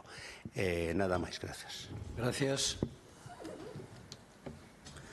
Peche da pregunta, conselleiro de Facenda e Administración Pública. Sí, grazas. Como lle dicía, señor Ojea, este goberno está comprometido con Ourense non só de palabras, senón con feitos, como agora relatarei, pero ese edificio ao que vostede alude en Vigo sí que é certo que alberga un espazo para entidades privadas, pero son entidades privadas en ánimo de lucro, é para o asociacionismo de interese xeral da cidade de Vigo. En canto aos feitos a que me remetía e aos investimentos en Ourense, Ourense foi a primeira cidade galega en contar, como sabe, cunha estación intermodal cun investimento de 12,2 millóns de euros. Nos últimos anos investimos 36 millóns de euros na mellora das infraestructuras e servizos sanitarios da provincia. Máis de 11 millóns de euros en obras de mellora nos centros educativos, no IES Celso Ferreiro de Celanova, no CIF Vilamarín, a rehabilitación do IES do Blanco Amor, o IES As Lagoas de Ourense ou a ampliación do IES Ferro Couselo. Os máis de 4 millóns para mellorar a operativa de prevención e defensa de incendios na provincia e por citar actuacións concretas o polo de emprendemento de Verín cun investimento de 4,2 millóns de euros ou Monterrei que dispón dun parque acuático cun investimento de 5,2 millóns de euros para dinamizar a economía da provincia tamén. Trátase dunha aposta continuada no tempo, pois dende o ano 21 Ourense é a provincia na que máis medrou o investimento total da Xunta de Galicia. A provincia na que máis medrou o investimento total da Xunta de Galicia, un 28%, seguida moi preto de Lugo, cun 26% e moi por enriba da media que apenas sacada o 22%. Nos orzamentos deste ano seguimos incluindo un conxunto amplo de actuacións e investimentos na provincia de Ourense. Por citarles só algunhas partidas, 14 millóns de euros para rematar a obra Vic de Monterrei, 10,2 millóns de euros para o Parque Tecnolóxico de Galicia, 27 millóns de euros para actuacións de rehabilitación e impulso de vivendas para alugueiro social, 15,6 millóns de euros para centros educativos como o novo IES de Pereiro da Aguiar ou a ampliación de FIP de Afarisa ou a ampliación do IES Chamoso Lamas en o Carballiño, 6 millóns de euros para o Centro de Excelencia en ciberseguridade tamén ali en Ourense, bueno, non en Ourense exactamente, en San Cibrao, 2 millóns de euros para o novo edificio da delegación da Xunta en Ourense, 3 millóns de euros para mellorar a accesibilidade e mobilidade sostible en paradas de autobús e aparcadoiros e sendas, 1,6 millóns de euros para mellorar a eficiencia enerxética nos centros de interpretación do Parque Natural da Baixa Limia e do Invernadoiro, ou 1 millón de euros para o vial de acceso Chúo dende a Nacional 525 e outro millón de euros para a obra da circunvalación leste de Ourense. Tamén temos 1,7 millóns para reforzar as bases aéreas contra incendios de Muiños, Antela, Támega e o Barco de Valdeorras, ou 4,2 millóns de euros para a mellora de vías de comunicación no rural en toda a provincia, así como 27 millóns de euros para investimento para o Chúo, aos que hai que engadir máis de 5 millóns de euros para o Plan de Infraestructuras de Atención Primaria, que recollen máis de 4 millóns para o CIS de Ourense e para o Centro de Saúde de Arrúa e tamén obras nos centros de Muiños e Boborás con máis de 1 millón de euros. Gracias.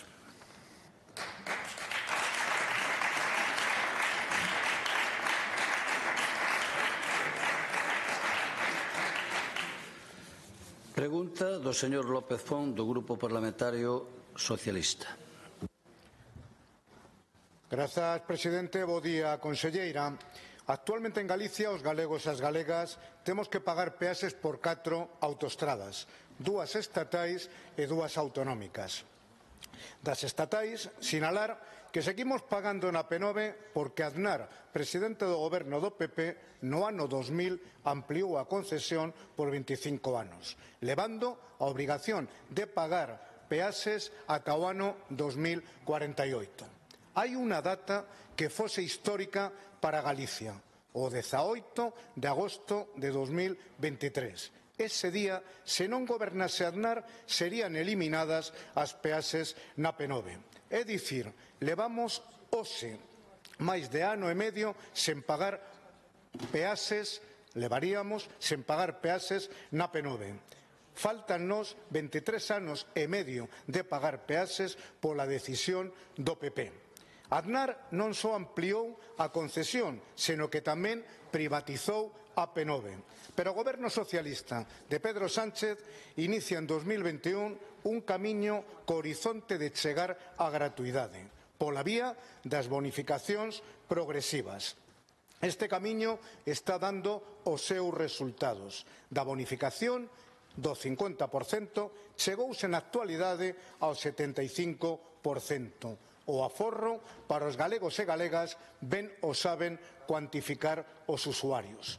A mellor proba dese camiño, a gratuidade nas autoestradas estatais, é que o Goberno de España incorpora o próximo 1 de maio tamén esa bonificación do 75% a P53 Santiago Dozón.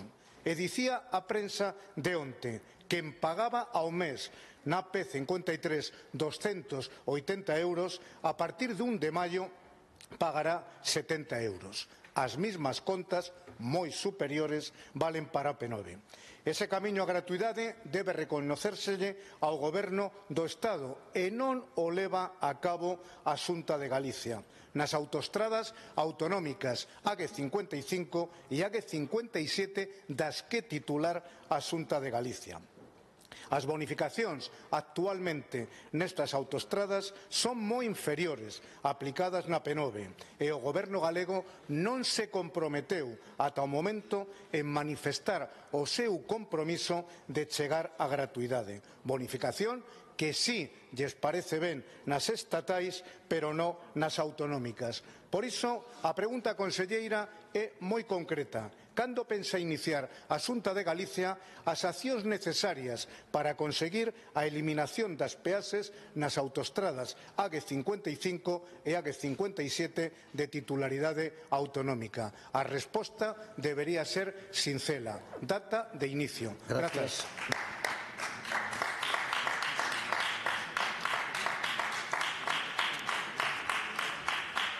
Resposta da conselleira de Vivenda e Planificación de Infraestructuras, doña María Martínez Allegue. Gracias, señor presidente. Señor deputado, é innegable que na Xunta de Galicia levamos anos traballando para mellorar as condicións da xestión da AG55 e da AG57 Vigo-Baiona, Coruña-Carballo. Porque a Xunta, e aquí ten un primeiro dato, ten as autoestradas autonómicas coas peaxes máis baixas de toda España. Grazas ás bonificacións que empezamos a aplicar no ano 2010, tras a saída do bipartito, e que fomos ampliando ao longo destes anos, e tamén grazas ás conselación das peaxes que fixemos nos anos de maior inflación e que mantéñense aínda a día de hoxe.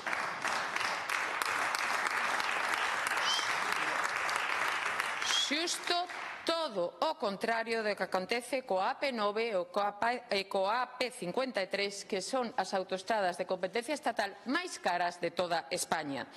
Na Xunta levamos anos compensando a súa do IPC no 22, no 23, no 24, congelando as peaxes, mantendo as tarifas rebaixadas no ano 25. Mais datos. Fomos pioneiros en aplicar as bonificacións ás persoas usuarias que fixeran o traxecto de volta nas seguintes 24 horas ao día, non só no día natural. Unha medida pensada por e para os traballadores nocturnos que de dicir que foi paliada e copiada polo Goberno do Estado, polo tanto non debemos estar a facelo tan mal. Tamén contamos con bonificacións adicionais en horario nocturno e con bonificacións para familias numerosas. Estamos a destinar cada ano 5,5 millóns de euros en manter esas bonificacións que alcanzan preto dos 28.000 beneficiarios ao día. Señoría, circular polas estradas galegas é hoxe máis barato que facelo pola AP9 e que dicir que pola AP53. O custe medio por quilómetro dun usuario que circula polas autoestradas galegas é de 6,5%, inferior ao da AP9 aplicando xa as bonificacións é un 11,6% menor que o que usa a AP53. Cartos que se van dos bolsillos dos usuarios destas autoestradas estatais. Estamos a falar de autoestradas estatais que descurren e vertebran o noso territorio de norte a sur como a AP9 e que non teñen alternativa de balde. Señor Font, o seu relato non se sostén. Os datos son os que son e non se admiten outras lecturas. Cambie xa o relato. Faga valer a demanda de todos os galegos e de todas as galegas e a demanda desta Cámara aprobada por unanimidade ante os seus en Madrid para que a transferencia da AP9 sexa xa unha realidade. Moitas gracias. Gracias.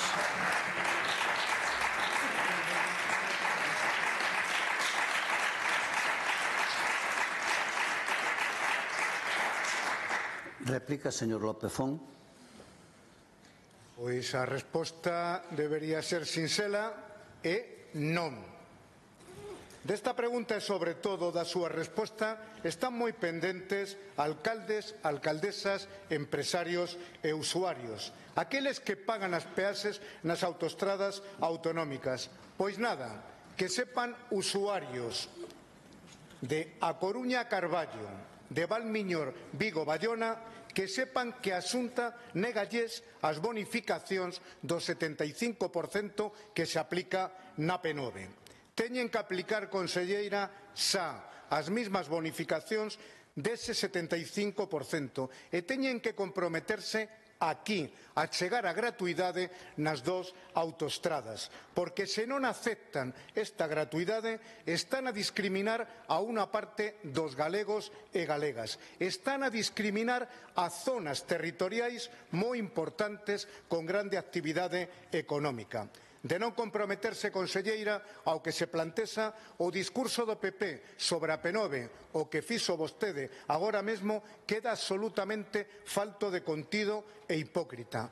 Miren, vostedes regalaron 300 millóns a empresas constructoras, rescatando 4 autovías polas que non se pagan peaxes. Parte deses 300 millóns, conselleira, teríanse que utilizar para deixar de pagar na AG55 e na AG57. A súa negativa, a falta de compromiso do Goberno galego é o mellor exemplo das políticas do PP. Favorecer os intereses privados de grandes empresas e non apoiar as economías familiares e o tecido empresarial na súa actividade. Parécenlle moi ben as bonificacións estatais, pero non toman as mesmas decisións donde sí poden adoptarlas. Gracias. Gracias.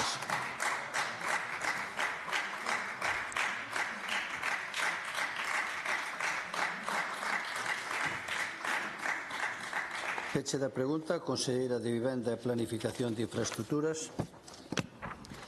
Gracias, presidente. Señor Font, semella vostede que non escoita. O Goberno galego foi pioneiro na implantación das bonificacións na AG55 e na AG57, porque o bipartito non fixera nada, nada. A AP53 AP53 ten o deshonroso mérito de ser a única autoestrada estatal que carece de calquera tipo de bonificacións. Agora semella, segundo anunciou o señor Besteiro despois de que Carme da Silva anunciara que sería no primeiro trimestre de 25, o señor Besteiro 1 de maio, fai 2 días o señor ministro que esta mesma semana, cando sexa, pero que chegue ya, é o que estamos pedindo os galegos. Que dicir dos agravios da AP9? Non sei se sabe, señor Fon, que agora o Goberno Central exixe non na DOASA, senón na Xunta de Galicia unha débeda por a eliminación das barreiras de Barcala e de Vigo Morrazo de 19 millóns de euros. O que ten que facer o Goberno Central é deixar de litigar, pagar as súas débedas, empezar a traballar para reducir o pago que está a facer a concesionaria, porque as subas da tarifa da AP9 son totalmente desproporcionadas. Mire, señor Fon, remitimos un estudio obxectivo ao Ministerio do Custe da Transferencia, remitimos un estudio obxectivo ao Ministerio do Custe do Rescate e da Gratuidade, remitimos esa información de que o custe de bonificación ata o remate da concesión e o custe da transferencia saia a par. Sabe cal foi a resposta? O silencio, a calada por resposta. Igualmente, remitimos varias solicitudes de reunión ao ministro. A resposta foi a calada de novo. Que pasa? Ten medo a recibirnos? Só queremos falar. Pero semella que sin ten medo cando xa son 27 xa as veces que lévase adiado no Congreso dos Diputados o debate desa proposición de lei aprobada por unanimidade neste Parlamento para debater a transferencia da AP9. Pero ten aínda máis sonra cando a secretaria xeral de Transporte nos resposta por escrito que non se ha impedido, e leo en castelán porque leo entrecomillado, non se ha impedido que se propicie el debate parlamentario sobre este asunto. Pero se xa levamos máis de 40 prórrogas co señor Sánchez, 27 nesta legislatura. É capaz vostede, señor Fon, de dicir na súa exposición de motivos que tamén os socialistas apostamos de forma decidida pola transferencia da AP9? Pero vamos a ver, se non nos permiten debatilo no Congreso dos Diputados.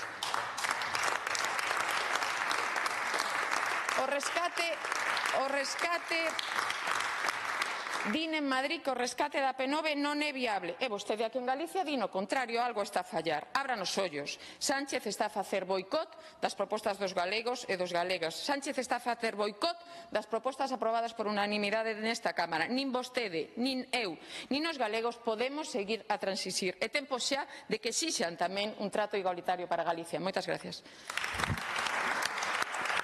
Gracias.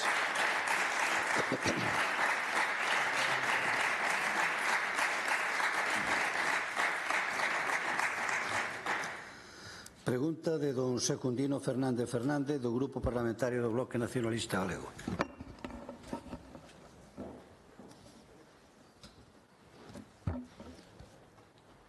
Presidente, bo día. Antes de comezar, gostaríame, en nome do BNG, recoñecer a grande laboura da Asociación de Afectados pola Silicose de Valdeorras, pola súa loita para que as persoas afectadas por esta grave enfermidade profesional teñan atención médica na sanidade pública, no hospital de referencia para toda a comarca, é dicir, no Hospital de Valdeorras. A lousa xera riqueza, pero tamén ten esta parte negra e perigosa para os traballadores. Vai por todas estas persoas que sufren esta enfermidade. A silicose é unha fibrose pulmonar producida por a inhalación de pó de sílice no lugar de traballo. Non ten un tratamento efectivo e, cando se diagnostica, precisa que o seu paciente sexa inmediatamente apartado de toda a fonte de exposición ao pó de sílice. O que si é fundamental para o seu control é a prevención e o diagnóstico precoz. Conselleiro, segundo os datos do Instituto Nacional de Silicose de Oviedo, temos que nos últimos 12 anos houbo preto de 1000 casos en Galiza, un 40% do Estado. En Ourense son alrededor de 600, o que representa o 60% dos casos diagnosticados en Galiza. É dicir, os casos de Ourense representan o 26% de todo o Estado. Esta é a gráfica de que representa.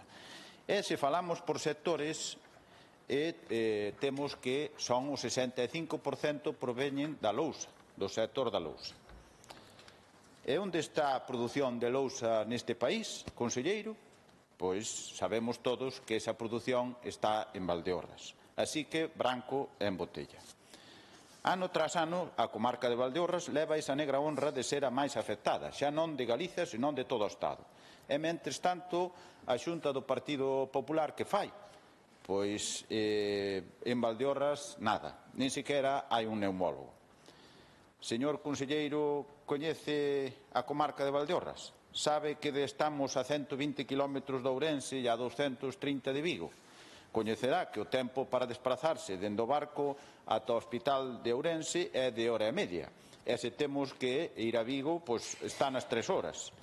Por que lle comento isto? Pois moi fácil, porque vostede está enviando a toda esta xente, a todas estas persoas afectadas de Valdeorras, sacándoos da súa comarca, do seu hospital de referencia para ser tratados e diagnosticados en Ourense ou en Vigo. Vostede, señor conselleiro, está dicindo a cara a todas estas persoas que teñen que coller o seu coche e marcharse de Valdeorras. A José, a Alejandro, a Óscar, que están hoxe aquí e que son afectados por a silicose, que se desplacen por estas estradas que temos para ser atendidos dunha enfermidade que colleron no seu posto de traballo. Que vayan a Oviedo, a Ourense, a Vigo, e que non lle parece que isto é un abuso. Ten outro turno depois, gracias.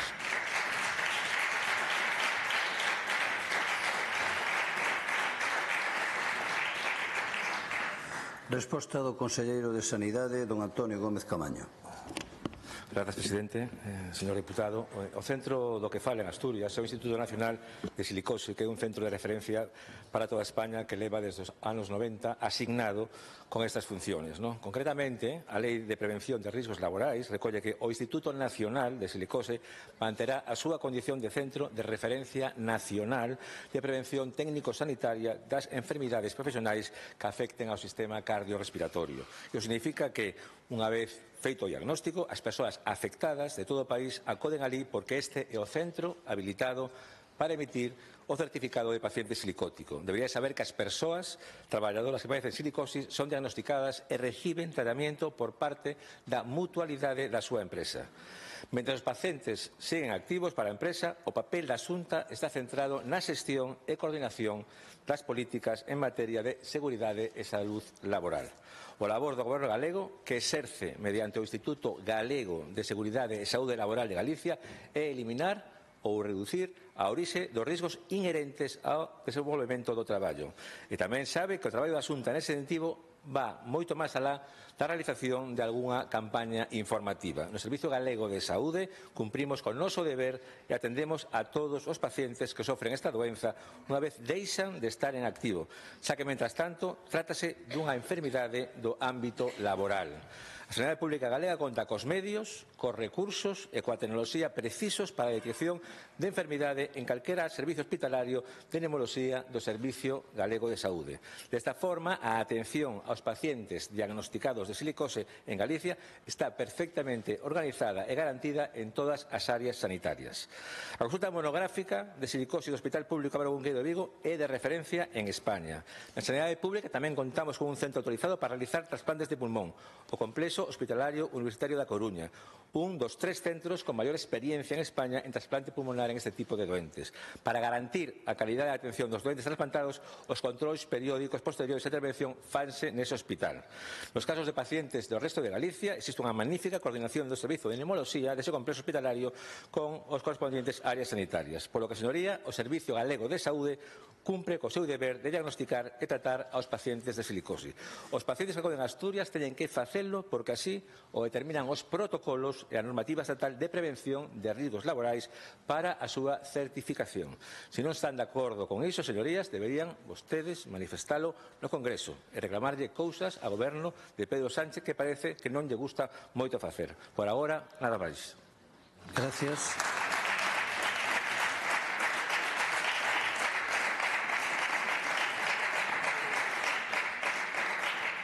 Réplica, señor Fernández.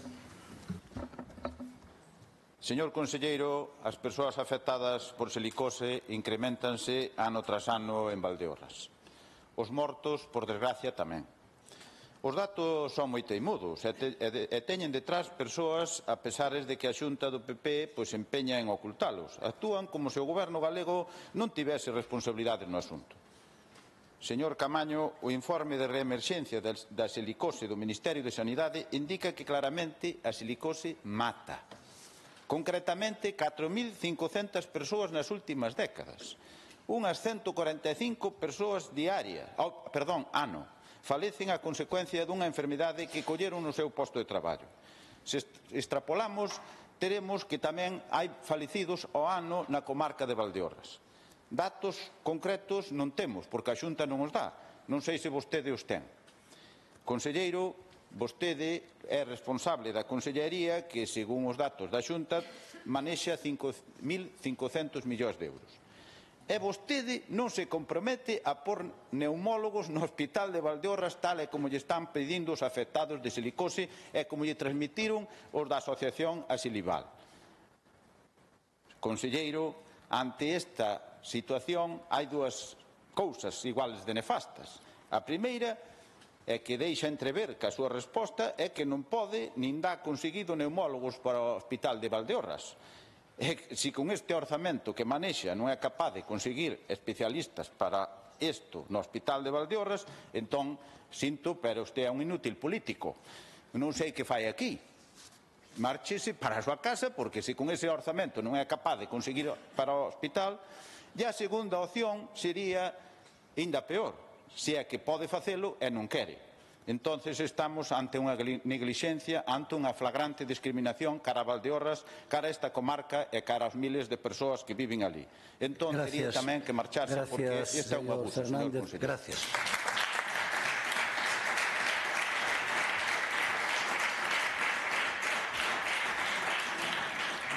Peche da pregunta, conselleiro de Sanidade. Gracias, presidente. Señoría, en primeiro lugar, relacionar a disponibilidade de un profesional sanitario con orzamento é unha barbaridade desde o punto de vista da xestión clínica. Non ten nada que ver a disponibilidade con o orzamento. Tú podes tener moito dinero, pero non tener médicos. É o que está pasando a día de hoxe. Dicho eso, o proceso de diagnóstico das enfermedades pulmonares intersticiales, como a silicose, é complexo e precisa dun estudio multidisciplinar onde neumólogos, patólogos, radiólogos e outros especialistas avalian as sucesivas probas realizadas ao paciente. A evolución variable destas enfermedades ou a aparición de síntomas novos durante o transcurso da enfermidade fai que en ocasiones deba reformularse o diagnóstico inicial. A actividade canteira e de procesado de pedra nas provincias de Ourense e de Pontevedra fai que as tres áreas sanitarias que comprenden este territorio teñan procesos específicos para a detección de pacientes con silicose. En concreto, na área sanitaria de Vigo existe un protocolo de atención coordinado entre a atención primaria e o servicio de neumoloxía do Hospital Público Álvaro Cunqueiro. Contamos con un neumólogo de referencia que establece as actuacións aos pacientes con silicose desa área sanitaria. Este procedimento elaborouse en colaboración da Asociación Osílice e dispón dunha consulta monográfica e unha vía específica desde a atención primaria nos municipios con maior incidencia da enfermidade. Do mesmo xeito, na área sanitaria de Ourense, Verín e o Barco de Valdeorras, dada a complexidade do manexo desta enfermidade, púxose en marcha o Comité Multidisciplinar de Enfermidades Pulmonares Intersticiales Difusas do Complexo Hospitalario Universitario de Ourense, do que forman parte servizos como neumoloxía, radioloxía, anatomía patolóxica, reumatoloxía e medicina interna, que avalian mensualmente os casos máis complicados. Con todo, apostamos por mellorar a calidade asistencial e o diagnóstico coa creación dunha unidade de enfermedades pulmonares intersticiales difusas e, especificamente, unha consulta monográfica de silicose. Ose mesmo, membros do equipo directivo da área sanitaria reúnense con profesionais de medicina interna e atención primaria do Barco de Valdeorras para presentarlles e abordar en posta en marcha dun novo protocolo asistencial da unidade de enfermedades pulmonares intersticiales difusa ou silicose. A posta en marcha desta unidade mellorará a calidade asistencial cunha atención centrada no paciente con esta patoloxía, tendo a súa disposición os exámenes complementarios pertinentes, permitindo unha optimización de recursos diagnósticos e terapéuticos e asegurando unha disminución dos tempos para o diagnóstico e para o tratamento. O protocolo asistencial prevé, ademais, a figura de sector de casos no Hospital de Valdeorras. Trátase dunha enfermera xestora de casos que centraliza o control e seguimento dos pacientes. Por tanto, señoría, existe máximo interés da Xunta de Galicia en garantir a atención aos pacientes diagnosticados de silicoses en Galicia en todas as áreas sanitarias, como así o demostra o protocolo asistencial e a unidade para o tratamento de enfermedades pulmonares intersticiales difusas como a silicoses que estamos a impulsar na área sanitaria de Ourense, Verín e o Barco de Valdeorras, que se suma desa maneira a consulta monográfica de referencia na área sanitaria de Vigo. Moitas grazas. Gracias.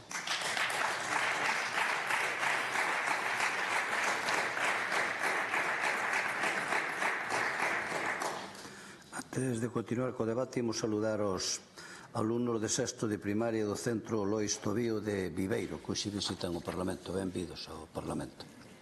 E agora continuamos. O seguinte é un debate acumulado de dúas preguntas. Unha pregunta é de doña Noelia Pérez López e outra é de doña María del Carmen Rodríguez da Costa, unha do Grupo Parlamentario Popular e outra do Grupo Parlamentario Socialista. Comeza formulando a pregunta doña Noelia Pérez López do Grupo Parlamentario Popular.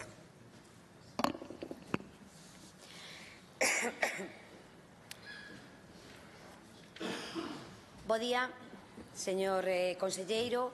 Hai uns días producíase a caída do falso teito no Hospital Materno-Infantil de Ourense. Un incidente do que afortunadamente só temos que lamentar danos materiais. Con todo, como é lóxico, xera preocupación entre os usuarios do hospital e xera preocupación entre os profesionais do centro. Compre lembrar tamén que estas situacións se teñen producido en moitos outros hospitais do Estado. Eu vía fai un momento en Badajoz, en Sevilla, en Bilbao. Non é o ideal, pero se teñen producido. E eu quero pensar que noutros parlamentos os grupos da oposición actuaron con bastante máis responsabilidade institucional da que vimos onte aquí nesta Cámara.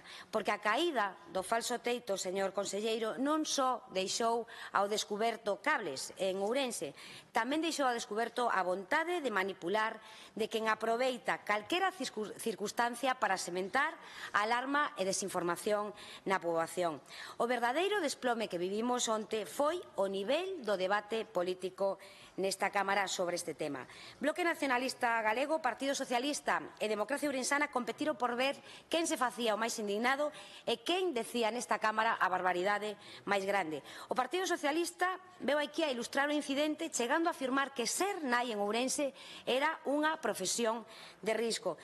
Incluso falaron de nais que se estaban plantexando ir a parir literal na casa ou marchar a outra provincia. O representante do Grupo Mixto imaxinou vítimas que non existiron nun exercicio macabro, tendo en conta que, por sorte, todo quedou nun susto.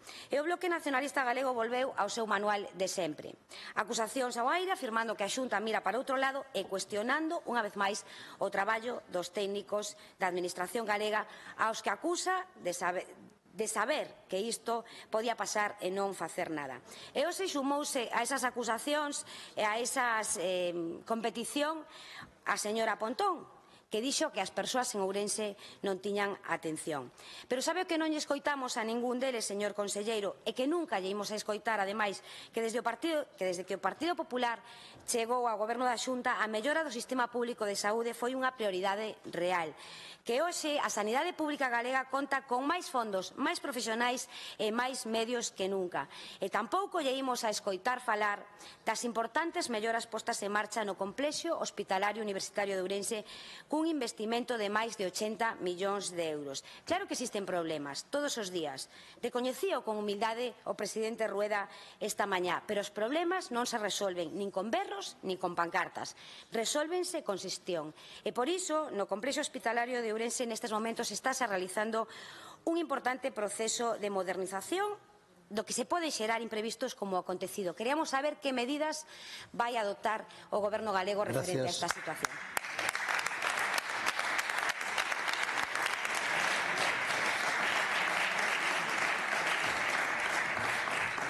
Formula ahora a pregunta a señora María del Carmen Rodríguez da Costa do Grupo Parlamentario Socialista. Conselleiro, bos días. Sobre o Hospital Materno-Infantil de Ourense sobrevoan dende hai moito tempo sombras máis que oscuras, ata o punto de que unha infraestructura disposta para que a poboación reciba no seu interior asistencia sanitaria se ten convertido en ameaza seria para o primeiro eslabón da mesma saúde, a integridade física.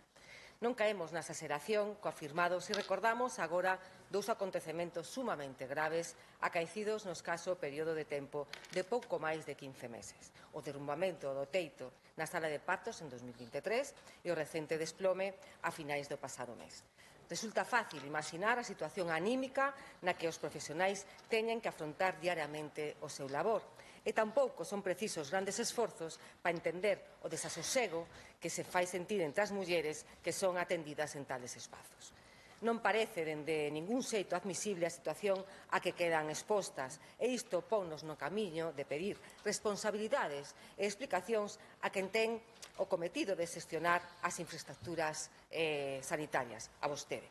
En sesión plenaria de xuño de 2024, esta mesma diputada dirixiuse a vostede preguntándolle, en primeiro lugar, pola situación real do edificio dende a perspectiva arquitectónica de seguridade, sobre se consideraba acertado logo do primeiro derrumbe manter en uso unha infraestructura con tales índices de accidentabilidade e se demandaba un cronograma estimado en relación á apertura do novo edificio e á demolición do existente. A resposta que daba daquela que ofrecía daquela xa deixaba entrever o nivel de chapuza e ineficacia que en relación con este asunto leva marcado a actuación da Consellería de Sanidade. Dicíanos vostede que os danos, segundo as análisis técnicas, derivan dunha multicasualidade, como o paso do tempo. Pois para combater esos efectos, conselleiro, o Goberno galego contaba con dous recursos, a planificación e os orzamentos, e ningún nin o outro. Afirmaba vostede que o edificio é seguro descartando un problema estructural. Pois paréceme que confunde a seguridade coa intensidade do risco, como se polo feito de que só exista a probabilidade de desprendemento do teito en ningún caso a posibilidade de que a planchada da planta superior caia, pois o persoal traballador ou as usuarias podan quedar tranquilas. O edificio non é seguro, señor Gómez Camaño. Non o era en decembro de 2023, nin o foi todo este lapso de tempo. Por iso, agora, 8 meses e un novo descalabro, despois anuncia o comenzo dos traslados. O que afirmou en xuño do ano pasado non era certo, conselleiro, e queda no seu debe. Nunha cousa, no obstante, lle teño que recoñecer un acerto. Non se cansou vostede de agradecer a paciencia que levan demostrado profesionais e usuarios, pero algo que o mellor se pode perder esa paciencia co paso do tempo. E a vista de todo isto, lle preguntamos como valora o Goberno galego o acontecido en relación co derrumbe do teito do Hospital Materno Infantil.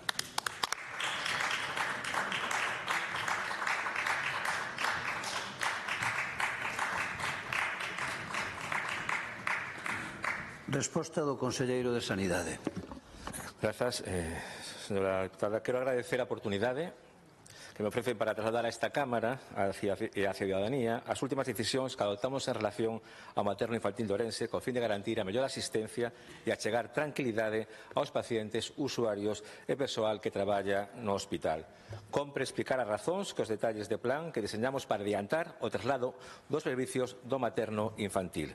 Un traslado que xa hai tempo estaba decidido e que agora cometemos por razóns de eficiencia e de tranquilidade. Como saben, hai uns días registrouse un desprendemento dunha parte do falso teito.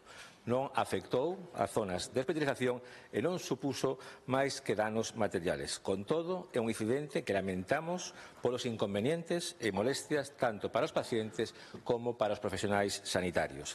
A semana pasada procedeuse a revisar os falsos teitos, detectándose deficiencias nas súas anclases derivadas da súa antigüedade, do paso de tempo, como é lóxico, e das distintas intervencións que se foron facendo ao longo dos últimos anos. Iso non ten nada que ver coa estructura de formigón do edificio, que, repito, é estable. E dicir o contrario é completamente irresponsable. Son os técnicos os que din que a estrutura é estable e convén un reforzo dos falsos teitos. Tendo en conta que ese reforzo dos falsos teitos afectaría profundamente a actividade asistencial e que xa estaba previsto o traslado, adoptamos a decisión de adiantalo. Xa saben que para a demolición e a construción do novo Hospital Materno Infantil xa tiñamos programada unha reubicación provisional dos servicios de obstetricia, ginecoloxía, paritorio e pediatría. O que decidimos agora é adiantar ese traslado provisional dos servicios do materno, porque os técnicos din que hai que reforzar os falsos teitos e queremos dar tranquilidade a pacientes e profesionais levándolo a cabo xa agora. Teñan en conta, señorías, que acometer o reforzo dos falsos teitos suporía a paralización da actividade asistencial do materno varias semanas, algo totalmente inviable. Tenemos, por tanto, que anticipar ese traslado e reubicar. Consideramos que esta é a decisión máis sensata, máis eficaz e máis áxil. Planificar a reorganización do materno e adiantar o seu traslado xa a este verán. Ultimamos toda esa reorganización da asistencia na reunión que mantivemos o mércores pasado coa Xerencia de Área Sanitaria. Nese encontro avaliamos todos os aspectos a ter en conta, desde o punto de vista de prestación e organización sanitaria, desde o punto de vista logístico de equipamento e desde o punto de vista económico, con fin de asilizar ese traslado, minimizar interferencias na actividade asistencial e non afectar a calidade do servicio.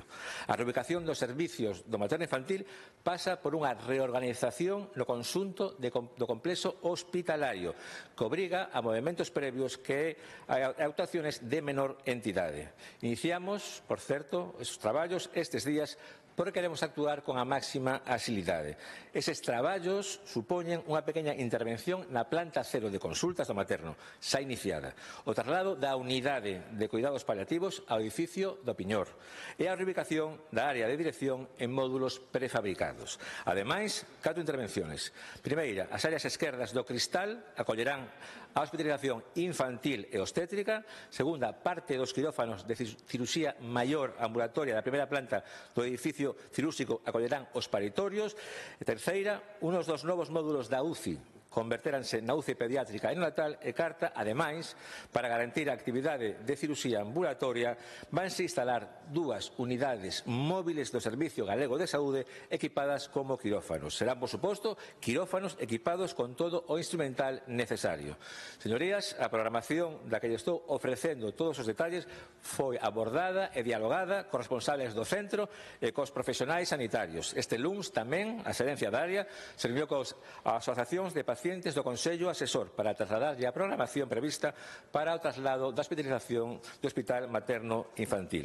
Tal e como acordamos, eses traslados faránse de xeito progresiva. O obxectivo é que nun prazo breve de tempo, en torno a 2-3 meses, a comenzo do verán, máis ou menos, estea xa realizada ese traslado provisional da área de hospitalización infantil e obstétrica e os paritorios do materno infantil de Ourense.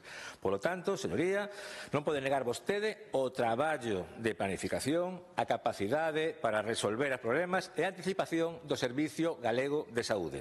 Se refiren ao camiño do alarmismo e da crítica permanente, alá vostedes.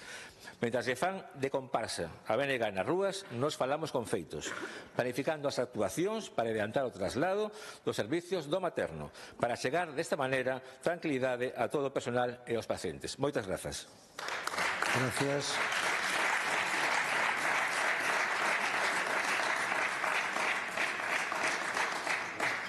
Réplica, señora Pérez López. Grazas, presidente. Señor conselleiro, eu agradezolle o detalle que nos diu nestes momentos.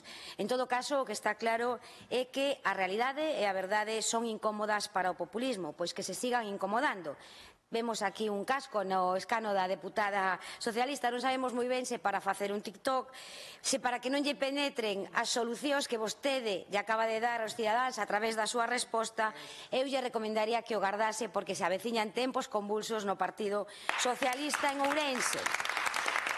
A realidade, señor conselleiro, é que a Xunta de Galicia planifica, actúa e está a investir en Ourense. Mentras uns exaxeran e non propoñen nada, outros rexeitan fondos para Ourense por capricho e os independentistas galegos acusan sen demostrar nada, o goberno galego traballa.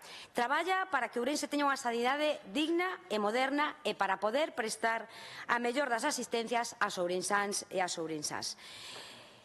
Se está a facer nestes momentos unha obra de máis de 50 millóns de euros para solventar todas esas deficiencias que estamos a ver. Nos a traballar. A situación social e as manifestacións constantes xa as deixamos a outros. Ao nacionalismo e as súas organizacións satélites que están seguindo ao dedillo o guión marcado pola UPG e ao socialismo galego convertido en peón e marionetas da estrategia nacionalista. O Partido Socialista que agora lle está a facer o caldo ao Bloque Nacionalista Galego.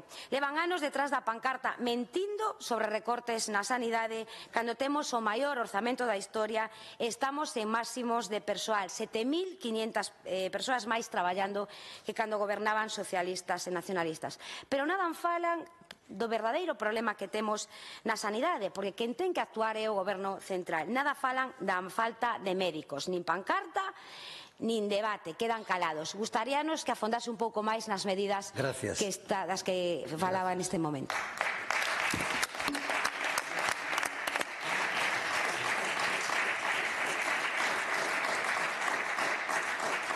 Réplica, señora Rodríguez da Costa. Gracias, presidente. Conselleiro, a súa consellería abordou o problema do Hospital Materno-Infantil de Ourense dende o inicio de maneira totalmente errada. Seguramente confiaba en que o método aplicado en xeral coas cuestións da provincia de Ourense, o remendo, o parche, a solución pequena e de terceira categoría, nunha palabra, o trato diferenciado cara abaixo, é dicir, a discriminación, ia, neste caso, funcionar igualmente sin maiores sobresaltos. En vez de acometer dende un primeiro momento a planificación e construción dos edificios adecuados para unha atención hospitalaria decente, pois como se fixo no caso das outras provincias, se o sabe, no caso de Ourense houbo que esperar a ver a que a casa caía en anacos para finalmente entender que cumpría unha nova. E como non había planos nin cálculos votados e, ademais, os cascallos empezaban a acercar ás cabezas do persoal e das usuarias, conselleiro, xerente, directores, tiveron que saír nunha comparecencia en rolda de prensa o día 2 de abril atolondrada e caótica para acabar de afundir as persoas afectadas e a opinión pública en xeral nun estado de confusión que vostedes propiciaron dende o primeiro momento. Foron vostedes incapaces de entender o alcance dos problemas que afectaban este edificio cando empezaron a manifestarse. Mantivéronse na rácana idea da pequena intervención con que a Xunta de Galicia agrava a provincia de Ourense en tantas ocasións. E vense agora na obriga dun cambio de postura que encaran coa mesma ineptitude e falta de decisión que nos trouxo ata este punto. A construción do novo edificio de hospitalización admite vostede que está ralentizada por mor tamén dun cambio de criterio a tomar por fin a decisión de tirar o materno e construir un novo. Falta a verdade, señor conselleiro. Está parada. E para coñecer estes prazos de disponibilidade dese novo edificio, remítenos vostedes nesa rolda de prensa ao limbo dos tempos da Administración e para os da demolición do vello queda supeditado, e o dixo vostede, a lo que se vaya encontrando e a como responda el edificio. Despropósito Gracias, señora Rodríguez da Costa. Gracias.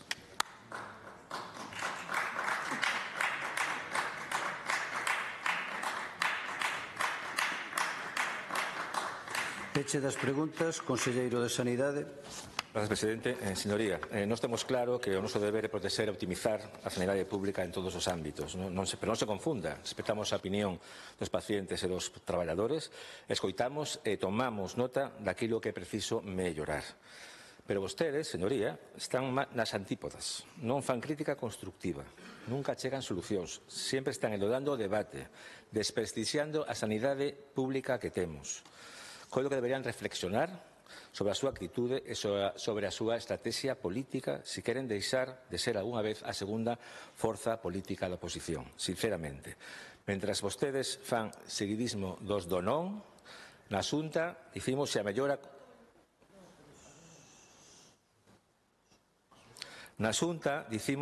continua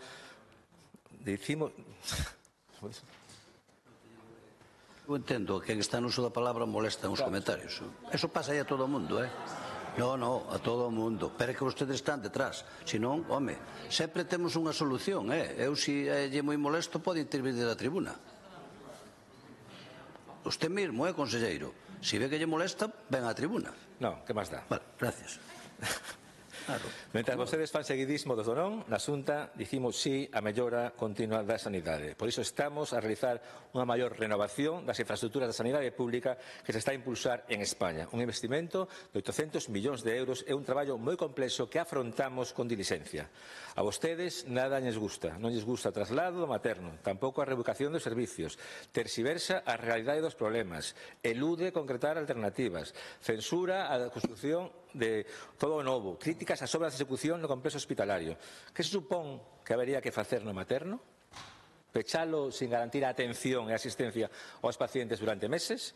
Porque hai que ter claras dos cousas. En primeiro lugar, o edificio non ten problemas estruturais, pero é aconsejable actuar e facer un reforzo dos falsos teitos.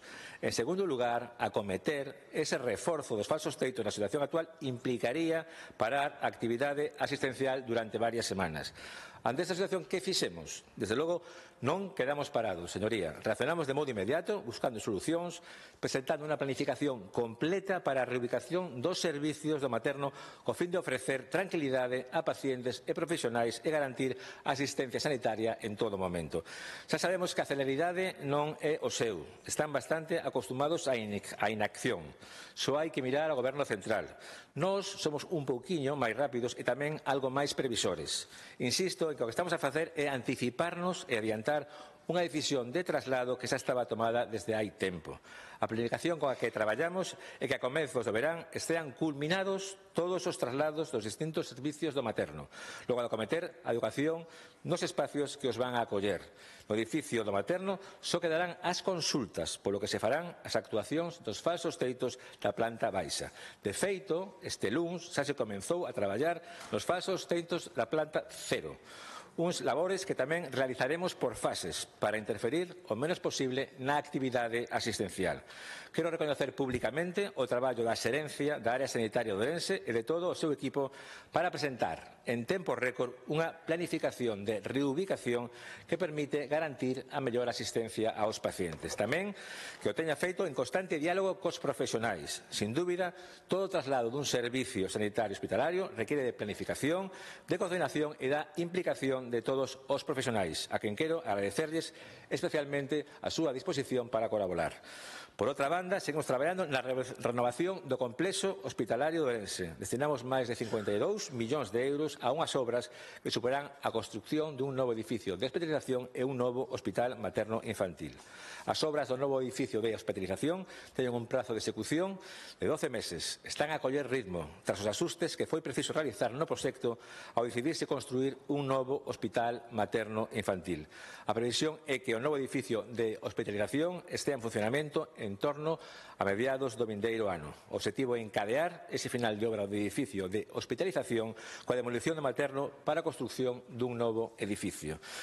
Coido que a capacidade de resposta do Servicio Galego de Saúde está acreditada. Tamén o noso interés por ofrecer tranquilidade e garantir a mellor asistencia aos pacientes. E, por outra banda, apostar por dotar Ourense de infraestructuras sanitarias de vanguarda. Acabamos de poner en marcha a nova unidade de cuidados intensivos con un investimento da Xunta de máis de 10 millóns de euros.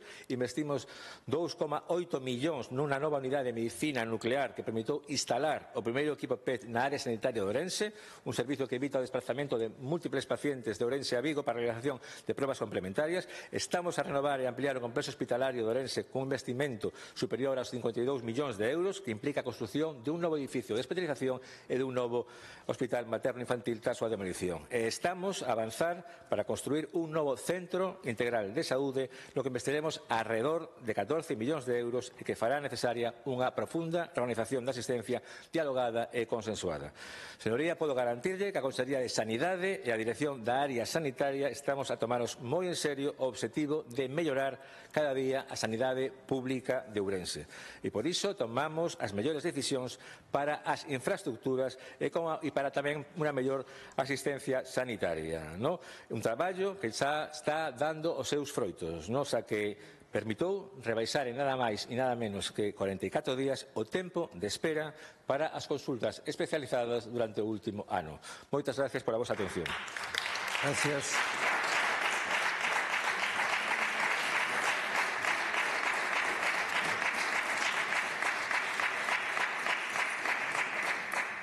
Procedemos ora a sustanciar a comparecencia do Conselleiro de Emprego, Comercio e Emigración por petición propia para informar sobre as liñas maestras do Plan Estratégico do Comercio 2025-2030.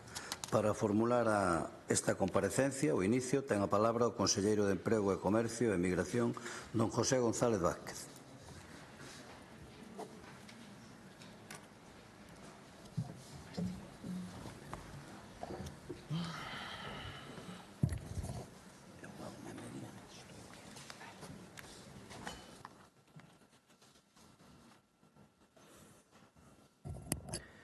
Bos días, presidente, deputados e deputadas, moi bo día a todos e a todas. Quero, antes de comenzar a miña comparecencia, aproveitar para agradecer a todos os grupos a colaboración no cambio desta comparecencia. E a verdade é que ter a oportunidade de comparecer aquí neste mes de abril para falar dun asunto que estou seguro que a todos nos interesa, como é o comercio. Ademais, un ano despois de tomar posesión como conselleiro de Emprego, Comercio e Migración, pois permítame que yo diga, para min é un orgullo tamén, un orgullo que se explica grazas aos feitos, porque este goberno é máis de facer que de falar. E non obstante, aínda sendo o goberno das accións, tamén creo que está acreditado, somos un goberno aberto e plural, que cando é posible ou necesario lle gusta dar conta desas mesmas accións aquí, na casa de todos os galegos e as galegas no Parlamento de Galicia. Neste sentido, poderíamos falar de moitas accións que temos acometido neste último ano, pero hoxe voume centrar na recente presentación do Plan Estratégico de Comercio de Galicia 2025-2030, que representa a folla de ruta de todas as políticas de índole comercial da Xunta de Galicia para os próximos anos. Por certo, teñeno colgado na páxina web da Consellería. Sen dúbida algunha, falamos dunha planificación que representa moito máis que o cumprimento dun compromiso electoral, porque é unha estrategia ambiciosa que non tería sido que de non ser, e logo me referirei a elo, pola participación masiva que prestou o sector comercial de Galicia. E eu quero, antes de entrar en materia, investir uns minutos dese tempo en agradecer esa colaboración firme e contundente do comercio galego, desde asociacións, pasando por federacións, coa Federación Galega de Comercio a cabeza, centros comerciais abertos, prazas de abastos e un longo etcétera que iremos no transcurso desta comparecencia poñendo nomes e apelidos. Grazas precisamente á colaboración do noso sector comercial, pero tamén, e teño que dicilo aquí, á implicación da Dirección Xeral encargada desta materia, a Dirección Xeral de Comercio e Consumo. Grazas tamén ás preto de 230 visitas e 70 reunións mantidas este último ano entre este conselleiro que lles fala ou o director xeral co sector, e tamén as 24 mesas locais de comercio convocadas e realizadas por esta mesma dirección.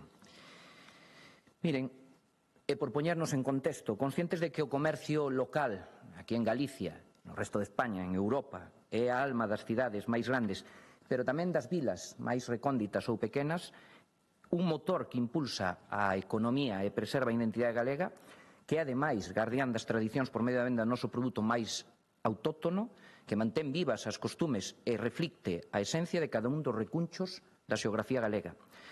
Conscientes disto, pero tamén da necesidade de preservar algo tan xenuinamente galego, acometemos a elaboración deste plan estratégico. E o primeiro paso foi facer unha análise pormenorizada da situación real deste sector na nosa comunidade. Hai unha potencialidade, pero tiñamos que facer esa diagnose. Os datos están no plan, pero eu, por centrar algún deles, dicirlle en primeiro lugar que falamos dun sector, señorías, que abrangue máis de 32.000 establecementos comerciais. Un eido produtivo que nos permite ocupar a quinta posición de España entre as comunidades autónomas con maior número de establecementos de comercio retallista. O número de empregados entre traballadores autónomos e traballadores por conta allea é 107.000 persoas, falamos dun número tamén importante. E eu creo que reflicte, ademais, que son cifras dun medio fundamental que favorece o potencial e o desenvolvemento integral de cada localidade, impulsando, ademais, tamén o tecido emprendedor e garantindo servicios de proximidade esenciais.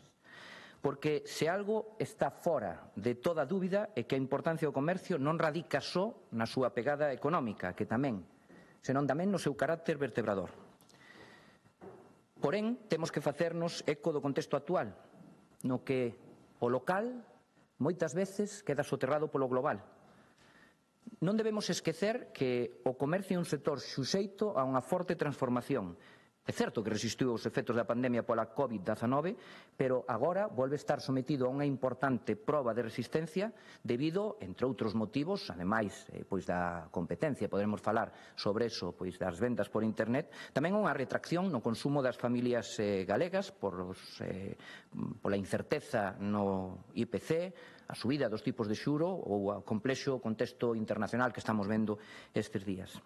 Neste respecto, o sector comercial galego enfronta dificultades que son comuns, e creo que isto hai que telo moi en conta, en España e en Europa, derivadas dun mercado global e hiperconectado e tamén dun contexto inflacionista que fai preciso o apoio conxunto de todas as administracións Administración autonómica, por suposto, pero tamén central e locais, e o traballo coordinado con cada un dos axentes implicados de cara á recuperación, modernización e potenciación do comercio tradicional.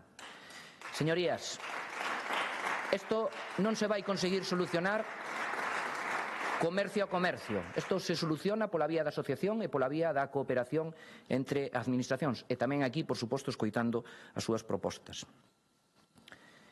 Bueno, como lles dixen, partimos aquí dunha escoita activa a todos os axentes que conforman o ecosistema do comercio.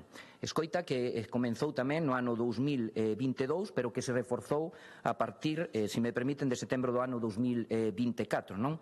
Nesta activación que tuvemos no último cuatrimestre de 2024, a través da colaboración coa Federación Galega de Comercio, tuvemos unha vintena de reunións con máis de 300 representantes das asociacións e federacións do comercio, dos centros comerciais abertos, das prazas de abastos, representantes tamén da venda ambulante, persoas consumidoras, grandes superficies, cámaras de comercio, artesáns e autónomos.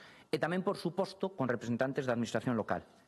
Encontros que, estou completamente seguro, marcan a diferencia e deben levar esta estrategia ao éxito.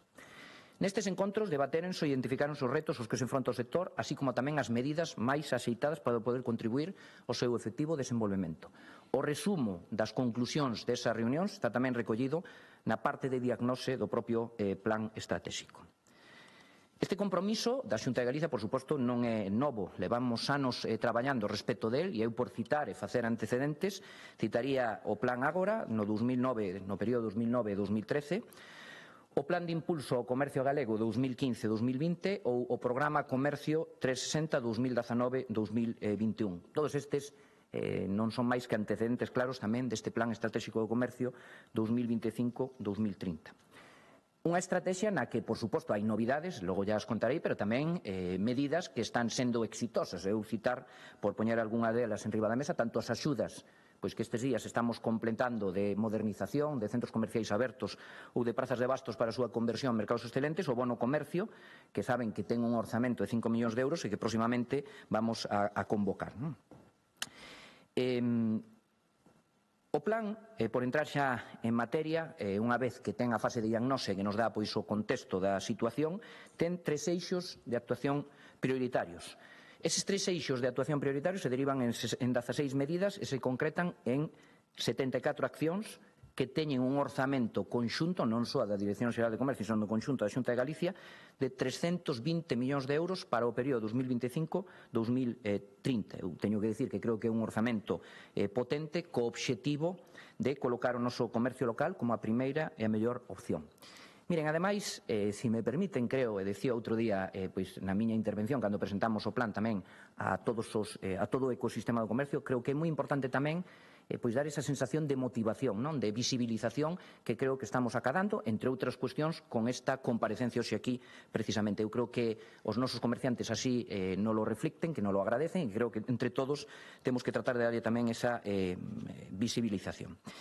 Centrándome nos 3 eixos que se relacionan, como non pode ser de outro xeito, tamén cos 3 obxectivos estratégicos, decirlle, en primeiro lugar, que abogamos pola mellora da competitividade para consolidar o sector comercial galego como un sector moderno, atractivo e de calidade.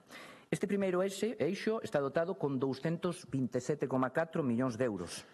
E, por citarlle algunhas das actuacións, bueno, en primeiro lugar, no que se refire ao impulso da digitalización, aquí hai unha acción novidosa, eu creo que ademais interesante, que é a creación de espazos de demostración tecnolóxica para os comerciantes. Aquí vamos a ir da man dos recintos ferais de Galicia, buscando que poden descubrir novas experiencias de compra ou estar tamén ao día dos avances na innovación comercial.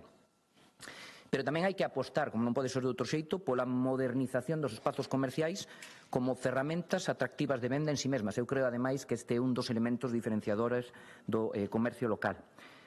Hai que apostar tamén polo incremento da capacidade profesional. E aquí poñemos en marcha microformacións digitais en temáticas moi específicas de interese para o día a día dos negocios, ou tamén o plan de formación a medida das necesidades de 2 figuras importantes, permítame que yo diga, que son como son os xerentes dos centros comerciais abertos, pero tamén das prazas de abastos. Eu diríalle que estas experiencias de formación de microformacións que temos visto o seu bo funcionamento en diferentes sectores a través dos clústeres, creemos que aquí se lle pode dar tamén un impulso no ámbito do comercio. En accións específicas a prol do emprendemento e a continuidade de negocios viables, aquí, evidentemente, apostamos polas sinerxias con outra das ferramentas da nosa Consellería, que son os polos de emprendemento, buscando atraer o talento de perfis estratégicos ao comercio, polo miúdo, como pode ser a mocidade e os galegos retornados. En este eido, tamén decirlle que unha das medidas contempla a creación de polos de emprendemento especializados no comercio local, precisamente para ser capaces de impulsar ese emprendemento. Outra das cuestións importantes, trascendentes, señorías, sin ningunha dúbida, non só no comercio, pero eu diría que no comercio tamén especialmente, é a remuda xeracional, na que temos como un dos grandes obxectivos deste plan estratégico. Saben que dentro das axudas autónomos temos precisamente o bono remuda para ser capaces de conseguir esta remuda xeracional. Está moi centrado no comercio polo miúdo, pero tamén aquí no plan recóllese unha aposta por esa remuda xeracional e pola recuperación dos oficios tradicionais no ámbito de artesanía de Galicia. Vamos a impulsar neste eido tanto bolsas de aprendices como tamén o programa que xa temos en marcha de Aprender da Tradición. Primeiro eixo, como decía, a mellora da competitividade. O segundo eixo é a maior visibilización do comercio. Buscamos aquí estimular a oferta e revitalizar espazos urbanos e rurais. Neste segundo eixo vamos a ter un investimento previsto, orzamentado, de 76,7 millóns de euros. E temos que contar con figuras claves do comercio galego, como poden ser os centros comerciais abertos, que teñen que incidir especialmente na dinamización, e de feito as axudas xa deste ano xa van moi ligadas ao cumprimento de obxectivos de dinamización por parte dos centros comerciais abertos, as prazas de abastos, fomentando e redefinindo o selo de mercados excelentes. Esta é unha demanda do sector e vamos ir da man. Queremos que esas prazas de abastos no maior número, saben que temos en Galicia 94, queremos que o maior número delas sexan mercados excelentes, buscando optimizar as súas infraestructuras, mellorar a ocupación dos postos e tamén o seu funcionamento. En definitiva, conseguir multiplicar o número de prazas de abastos que conten coa certificación de mercado excelente. Tamén prestar atención ao comercio ambulante, e aí levamos o distintivo Feiras de Galicia ou os obradoiros artesanais, que teño que dicirlle, evidentemente a Artesanía de Galicia, a Fundación, ten un funcionamento extraordinario, pero queremos seguir incidindo, por suposto, nese funcionamento extraordinario. O terceiro eixo ten que ver coa colaboración institucional e a gobernanza. E aquí contamos con un orzamento de 16,6 millóns de euros. Fundamental a colaboración público-privada e a cooperación entre administracións, sobre todo entre a administración autonómica e as administracións locais. Neste eixo contemplamos como novidades a creación da Mesa do Comercio Galego, instrumento clave para buscar esa axeitada colaboración de todo o ecosistema e tamén das administracións públicas. Por suposto, mantendo vivas, non pode ser de outro xeito, as mesas locais de comercio, que vamos a seguir impulsando. Tamén a colaboración institucional a prol do comercio coa Federación Galega de Municipios e Provincias, que teño que decir que tamén participou no proceso de elaboración do plan. As cámaras de comercio e os recintos feriais, porque creemos que aí se pode impulsar moitísimas sinerxias. E o reforzo do labor, que xa fai un moi bo traballo do Instituto Galego de Consumo e da competencia a favor dos dereitos das persoas consumidoras e, por tanto, tamén da calidade dos servizos do sector comercial. Déixeme tamén que lle mencione algunhas accións singulares ou pioneiras que están contempladas dentro do plan. Xa digo, son 74 accións, algunhas delas queremos destacar hoxe aquí nesta comparecencia. Eu destacaría, en primeiro lugar, un proxecto de recuperación das contornas comerciais urbanas en Lleiras, o nome é Vilas Vivas, que temos comprobado a súa potencialidade na práctica mediante unha experiencia piloto que fixemos o pasado mes de decembro na vila ourensán de Ribadavia. Esta iniciativa, por concretarlo, céntrase naquelas vilas galegas, e hai varias, que conten cun casco urbano histórico ou singular, cunha alta concentración de comercios pechados, por desgraza, que teñan potencial turístico e que teñan unha produción local senlleira como autor económico, no caso de Ribadavia, como todos saben, o viño do Ribeiro, nas cales se motivará o desenvolvemento dun proxecto de revitalización comercial a través do alugueiro de baixos comerciais en desuso, a súa restauración e posta a disposición dos comerciantes e tamén dos artesáns en formato efímero, efímero ao principio, gallá sexa de xeito continuo. Esta iniciativa completarase con diferentes melloras nos espazos comerciais e o impulso dunha estética homoxénea para a contorna, ademais de desenvolver actividades de dinamización sociocultural co obxectivo de incrementar o seu atractivo turístico e contribuir ao fortalecemento da súa actividade económica. Outra iniciativa que creo que é relevante que ten que ver coa necesidade imperiosa de atraer a xuventude ao comercio local é o proxecto Localízate. Aquí o que vamos a facer é desenvolver experiencias educativas nas que a mocidade de entre 12 e 18 anos cree vínculos reais coa oferta comercial, sobre todo en relación co territorio no que residan, é dicir, trasladarlle aos máis xóvenes a importancia que ten o acto de comprar no comercio local, non só pola compra, sino que tamén pola trascendencia que ten, como digo, en todo o territorio, pola súa repercusión. Outra iniciativa novidosa dentro das accións é a creación dunha marca de comercio galego, nesa liña de visibilización do comercio galego. Aquí o que pretendemos é que esa marca transmita a calidade do servizo que se presta no comercio de proximidade. Unha marca paraugas da que penderán todas as demais marcas e outros distintivos comerciais. Hai outro eido importante, polo menos na miña opinión e dos redactores do plan estratégico, que é ligar o comercio polo miúdo á nosa gastronomía.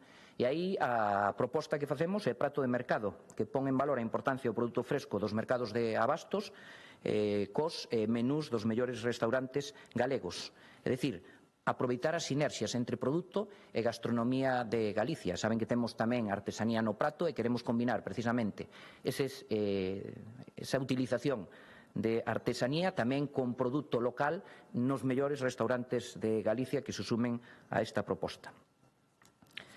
No que se refire á remuda xeracional, xa nós temos en marcha o bono remuda, estamos implementando todas as melloras que sexan necesarias para que funcione tamén o mellor posible, pero tamén apostamos nesa remuda nos oficios artesanais, xa o comentei antes, en artesanía de Galicia. Xunto con Aprender da Tradición levaremos unha das accións precisamente a creación de bolsas de aprendices. Neste ámbito da remuda xeracional, como lle dixen antes tamén, os polos de emprendemento teñen que cumplir un papel fundamental para potenciar esa remuda nos comercios do conxunto do territorio. Lembrolles que temos 15 polos de emprendemento, 14 dos cales están situados precisamente no territorio e fora das cidades. Señorías, e vou rematando, temos un sector comercial único, cunhas expectativas de futuro certas, que se o facemos ben entre todos, son tamén únicas. Este plan estratégico, certamente ambicioso, non deixa de ser resposta ás necesidades e requerimentos dun sector que quere medrar. Unha resposta adaptada á realidade, consciente do contexto tamén creo que contundente. Unha folla de ruta elaborada de man de todo o sector que nos permitirá facer do noso comercio local un comercio forte e resiliente, moderno e innovador, especializado en liña cos consumidores e o territorio, que promova o consumo responsable e a protección do medio, que contribúa a dinamizar a nosa economía local e a fixar poboación, e que continúe tamén revitalizando os nosos barrios e vilas, por suposto, conectando coas novas xeracións. Chegados a este punto, rescato a reflexión que facía ao comezo da miña intervención, posto que neste escaso ano, con esta planificación sobre a mesa, damos un paso decisivo, diría eu, cara ao comercio en Galicia, cara ao futuro do comercio en Galicia. Porque, como lle dixen, non só trazamos un camiño claro e ambicioso, senón que o facemos da man de quen mellor coñece o sector, os seus protagonistas. Por iso, señorías, pediríalle que así o tomen, isto non é só un plan do goberno galego, é un compromiso colectivo. É a aposta firme por un comercio que dinamiza as nosas rúas, que xera emprego e que forma parte da nosa identidade. Quero facer consciente este Parlamento este compromiso a través do cal avanzaremos con determinación, con confianza e coa certeza tamén de que estamos a construir unha economía máis próspera e preparada para o futuro. Máis nada polo de agora, moitas grazas pola súa atención. Moitas gracias.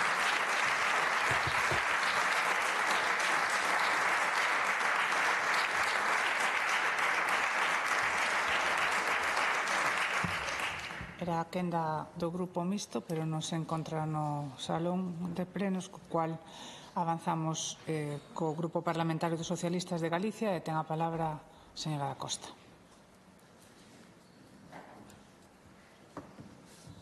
Grazas, presidenta. Bos días a todos de novo. Conselleiro, benvido. Hoxe comparece vostede para dar conta das liñas mestras do Plan Estratégico do Comercio 2025-2030. Plan que está colgado na páxina web dende o mes pasado, un plan de 139 páxinas divididas en 7 capítulos. Plan que xa presentou o presidente Rueda o pasado 31 de marzo xunto con vostede, anunciando as liñas mestres de dito plan. E agora veñen a dar conta ao Parlamento para buscar un novo foco de difusión e propaganda para o Partido Popular. De algo xa anunciado ao que ten acceso xa todo o mundo e está claro que a finalidade non é dalo a coñecer, senón, como decía, é buscar un novo titular. Segundo se recolle no propio plan estratégico para a súa elaboración, si é certo, a Consellería se reunía, vostede o decía, no último cuadrimestre do 2024 en 20 reunións con 10 colectivos, o que supón máis de 300 representantes de asociacións e federacións de comercio, centros comerciais abertos, prazas de abastos, venda ambulante, persoas consumidoras, grandes superficies, cámaras de comercio, artesáns e autónomos, así como con representantes da Administración local.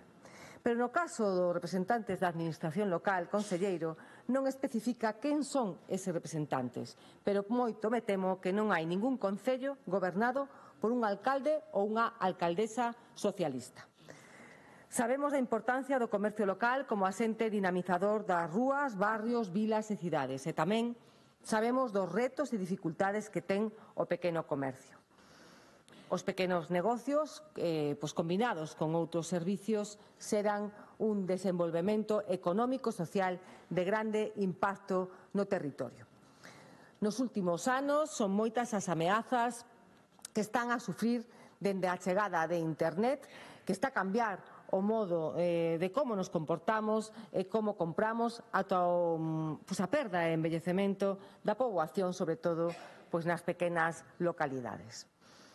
O comercio tradicional e local hai que coidalo para que non desapareza.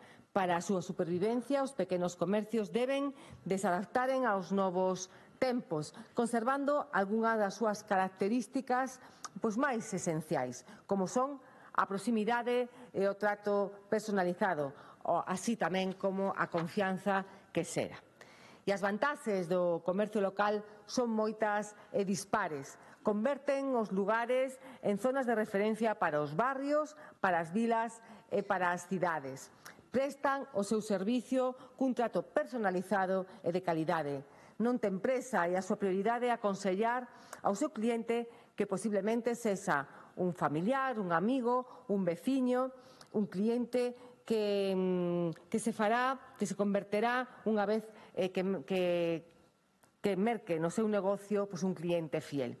Outra das ventaxes é a do propio beneficio do comprador, porque os cartos alí gastados seguen a circular no territorio, fomentando así a economía do seu entorno.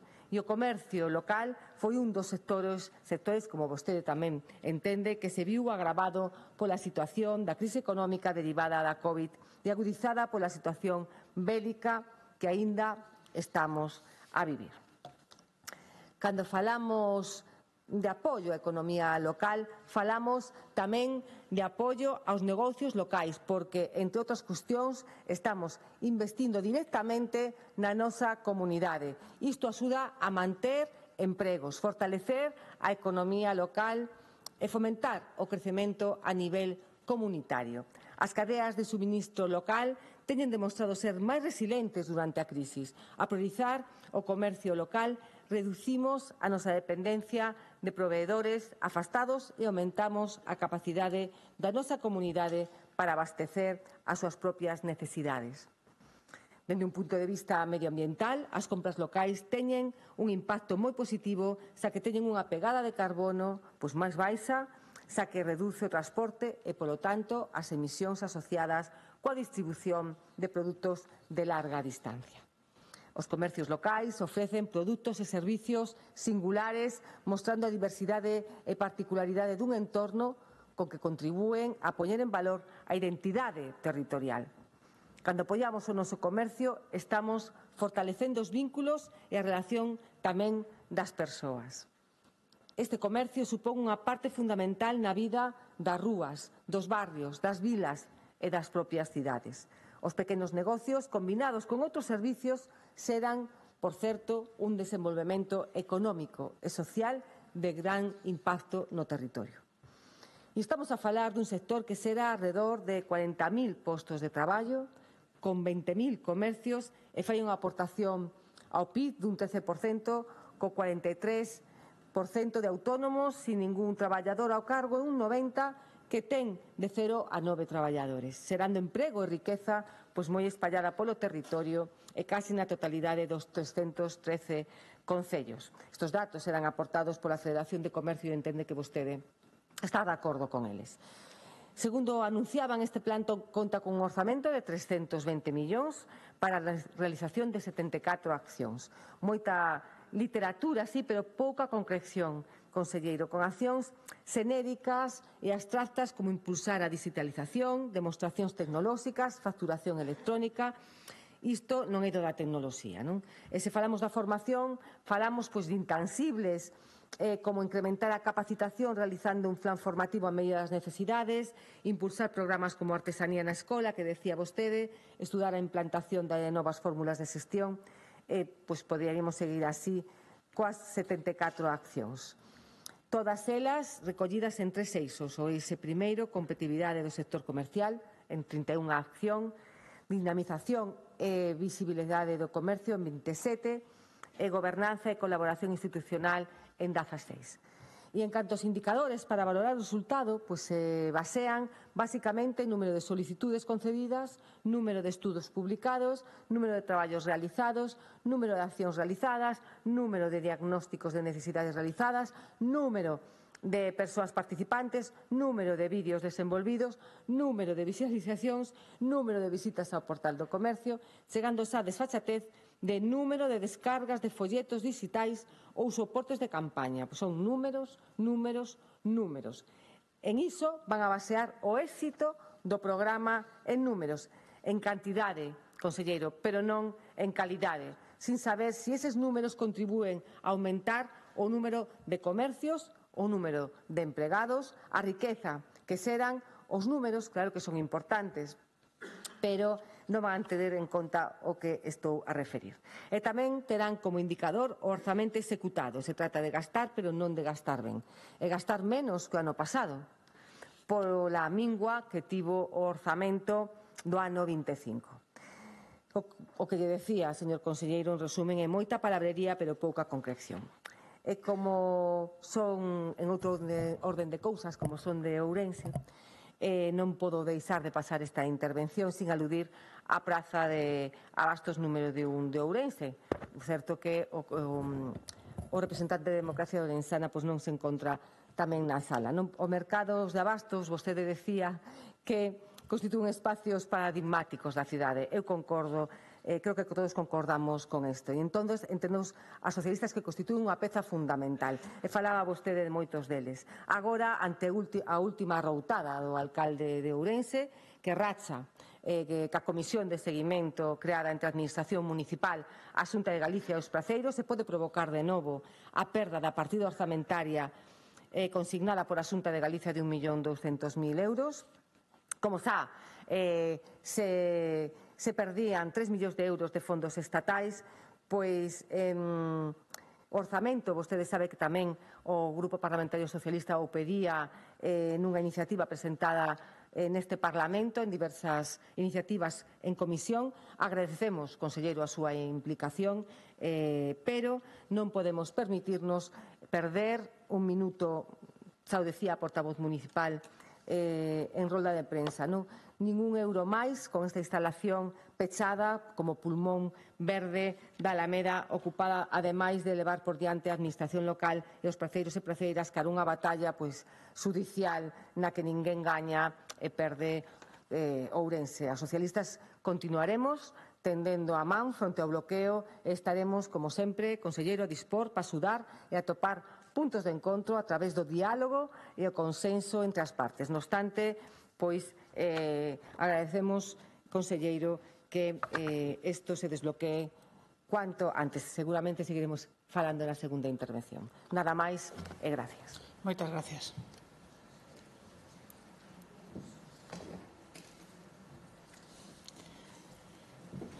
Quenda do Grupo Parlamentario do Bloque Nacionalista Galego.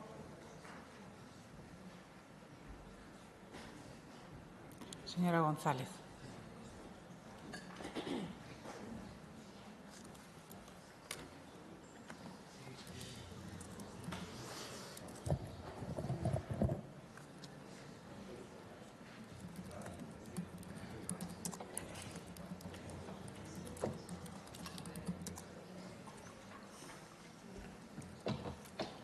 Grazas, presidenta. Bo día a todos e a todas. Bo día, conselleiro. Permítame comezar falando do proceso de elaboración deste plan para o comercio galego.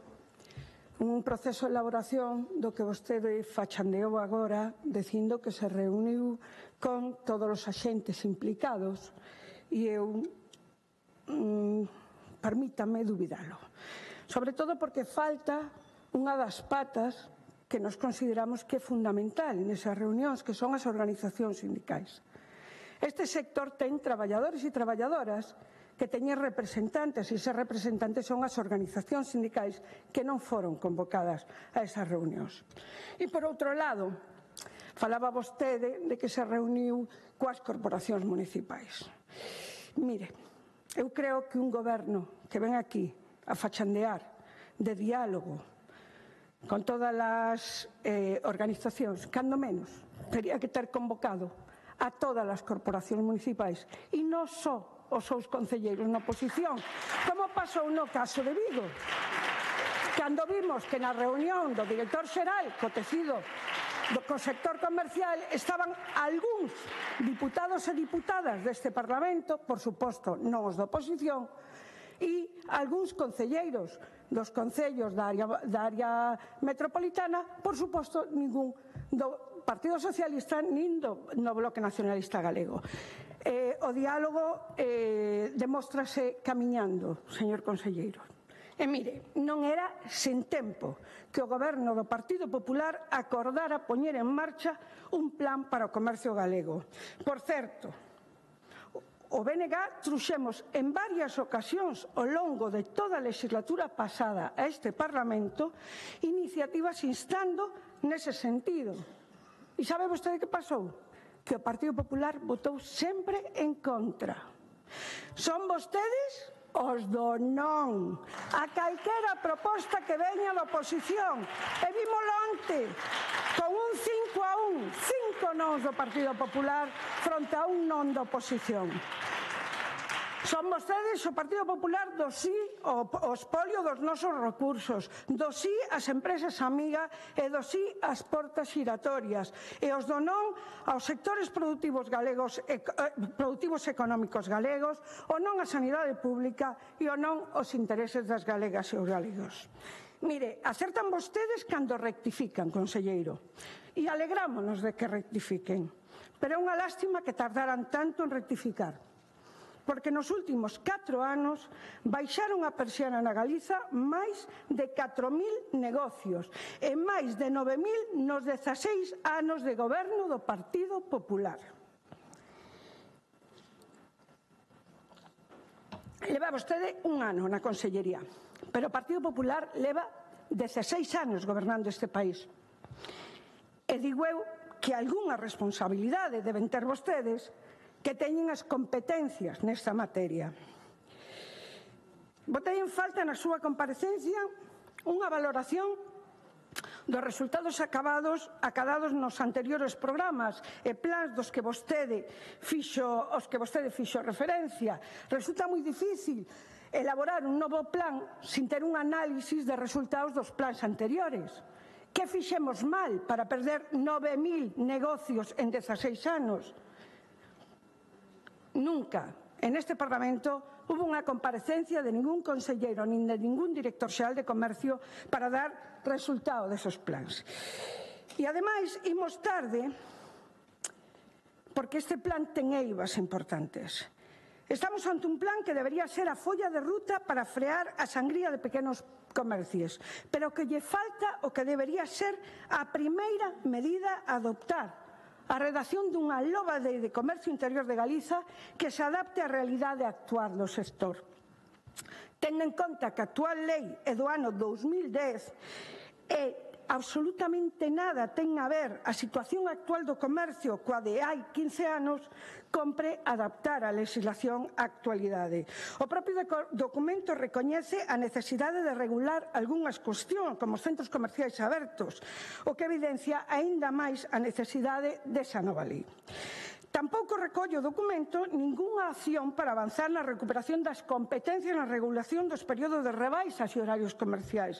Unha demanda do sector que ademais está recollida no documento, no punto das principais conclusións dos apartados abordados no proceso participativo no eido da actividade comercial local. Unha cuestión que lastra o pequeno comercio fronte aos xigantes comerciais baixo a excusa da libre competencia.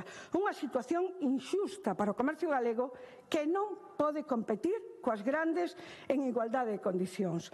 O pequeno comercio denuncia que as rebaixas e descontos continuados ao longo de todo o ano, como ocorre na actualidade, está a provocar que o sector estea pasando un momento moi crítico. E mentras o Goberno galego do Partido Popular asume en silencio esta vulneración de competencias propias por parte do Goberno do Estado. Outra cuestión que non aborda este plan é a expansión sin control das grandes superficies comerciais. Nas principais conclusións da análise estatística do plan, indícase que mentres o comercio polo miúdo está a diminuir, as empresas con máis de 250 persoas empregadas incrementáronse. Corresponde a Galiza a terceira parte de todas as xurdidas en España dende o ano 2020. Isto é unha brutalidade, conselleiro. Unha de cada tres grandes superficies que se construíron no Estado español desde o 2020 construíuse na Galiza. Un dato co que lóxicamente deberíamos sacar a conclusión de que cantos máis grandes superficies, menos pequeno comercio. Pero grave xa non é que o plan non aborde este problema, senón que se recollen no documento as demandas destas grandes superficies que pasan e piden a liberalización aínda máis deses horarios. Agardamos, conselleiro, de corazón e pedimos encarecidamente que non se lles pase pola cabeza esta posibilidade, senón que tomen a decisión de declarar a Galiza como zona saturada de grandes superficies comerciais e aprobar unha moratoria que impida a implantación de outras novas, así como regular, controlar e poñer límites ás xa existentes. O documento tampouco contempla medidas reais de apoio ao comercio ambulante, máis alá da creación do distintivo de calidade Feiras de Galicia e da actuación do apoio de visibilización e mellora destas ferias, cun escaso orzamento de algo máis de 108.000 euros ao ano. Nada aparece do prometido bono comercio para o comercio ambulante, nin tampouco da demanda deste comercio para que se homoxenicen as regularizacións das feiras nos distintos concellos do noso país.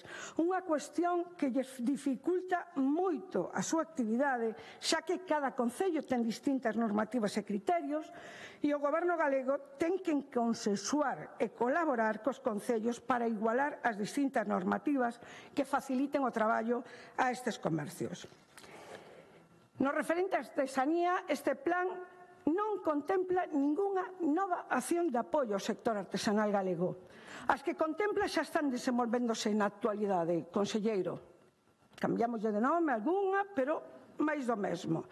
Nada de poñer en marcha un calendario anual de feiras de artesanía ao longo de todo o país, nada de crear unha feira internacional de artesanía, nada de medidas para controlar a utilización fraudulenta da marca Artesanía de Galiza, nada novo, conselleiro.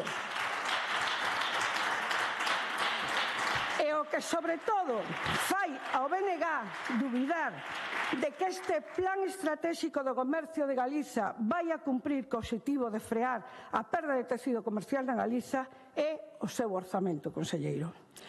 O orzamento total deste plan para 6 anos é de 320.862.632 euros, dos que a Dirección Xeral de Comercio pon 123.180 euros, menos da metade. Esta cantidade significa que o orzamento que a Dirección Xeral de Comercio vai destinar ao sector é de pouco máis de 20 millóns de euros. Sabe quanto é o orzamento da Dirección Xeral de Comercio para este ano, 2025? 21.727.845, incluído o capítulo primeiro de persoal. Isto na práctica é unha conxelación do orzamento, conselleiro.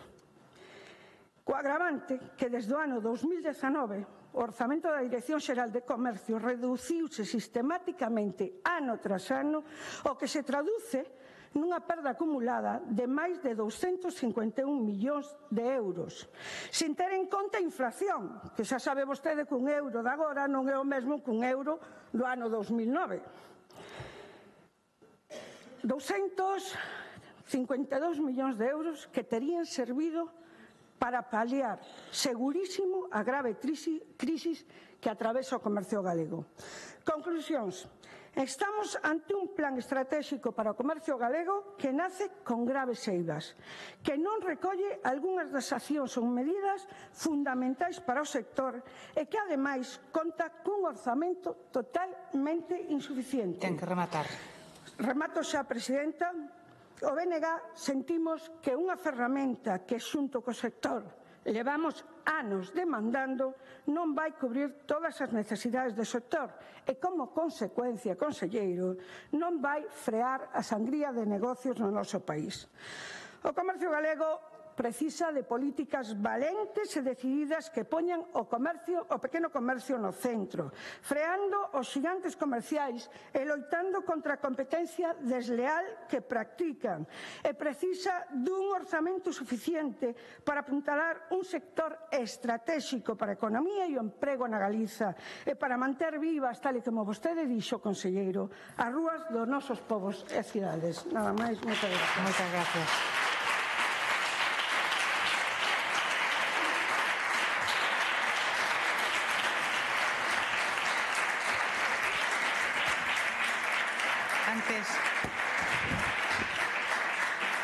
Antes de darle paso a la siguiente intervención ao Grupo Parlamentario Popular, saudamos e tamén damos a benvida aos alumnos e alumnas de formación profesional do Centro Superior da Fundación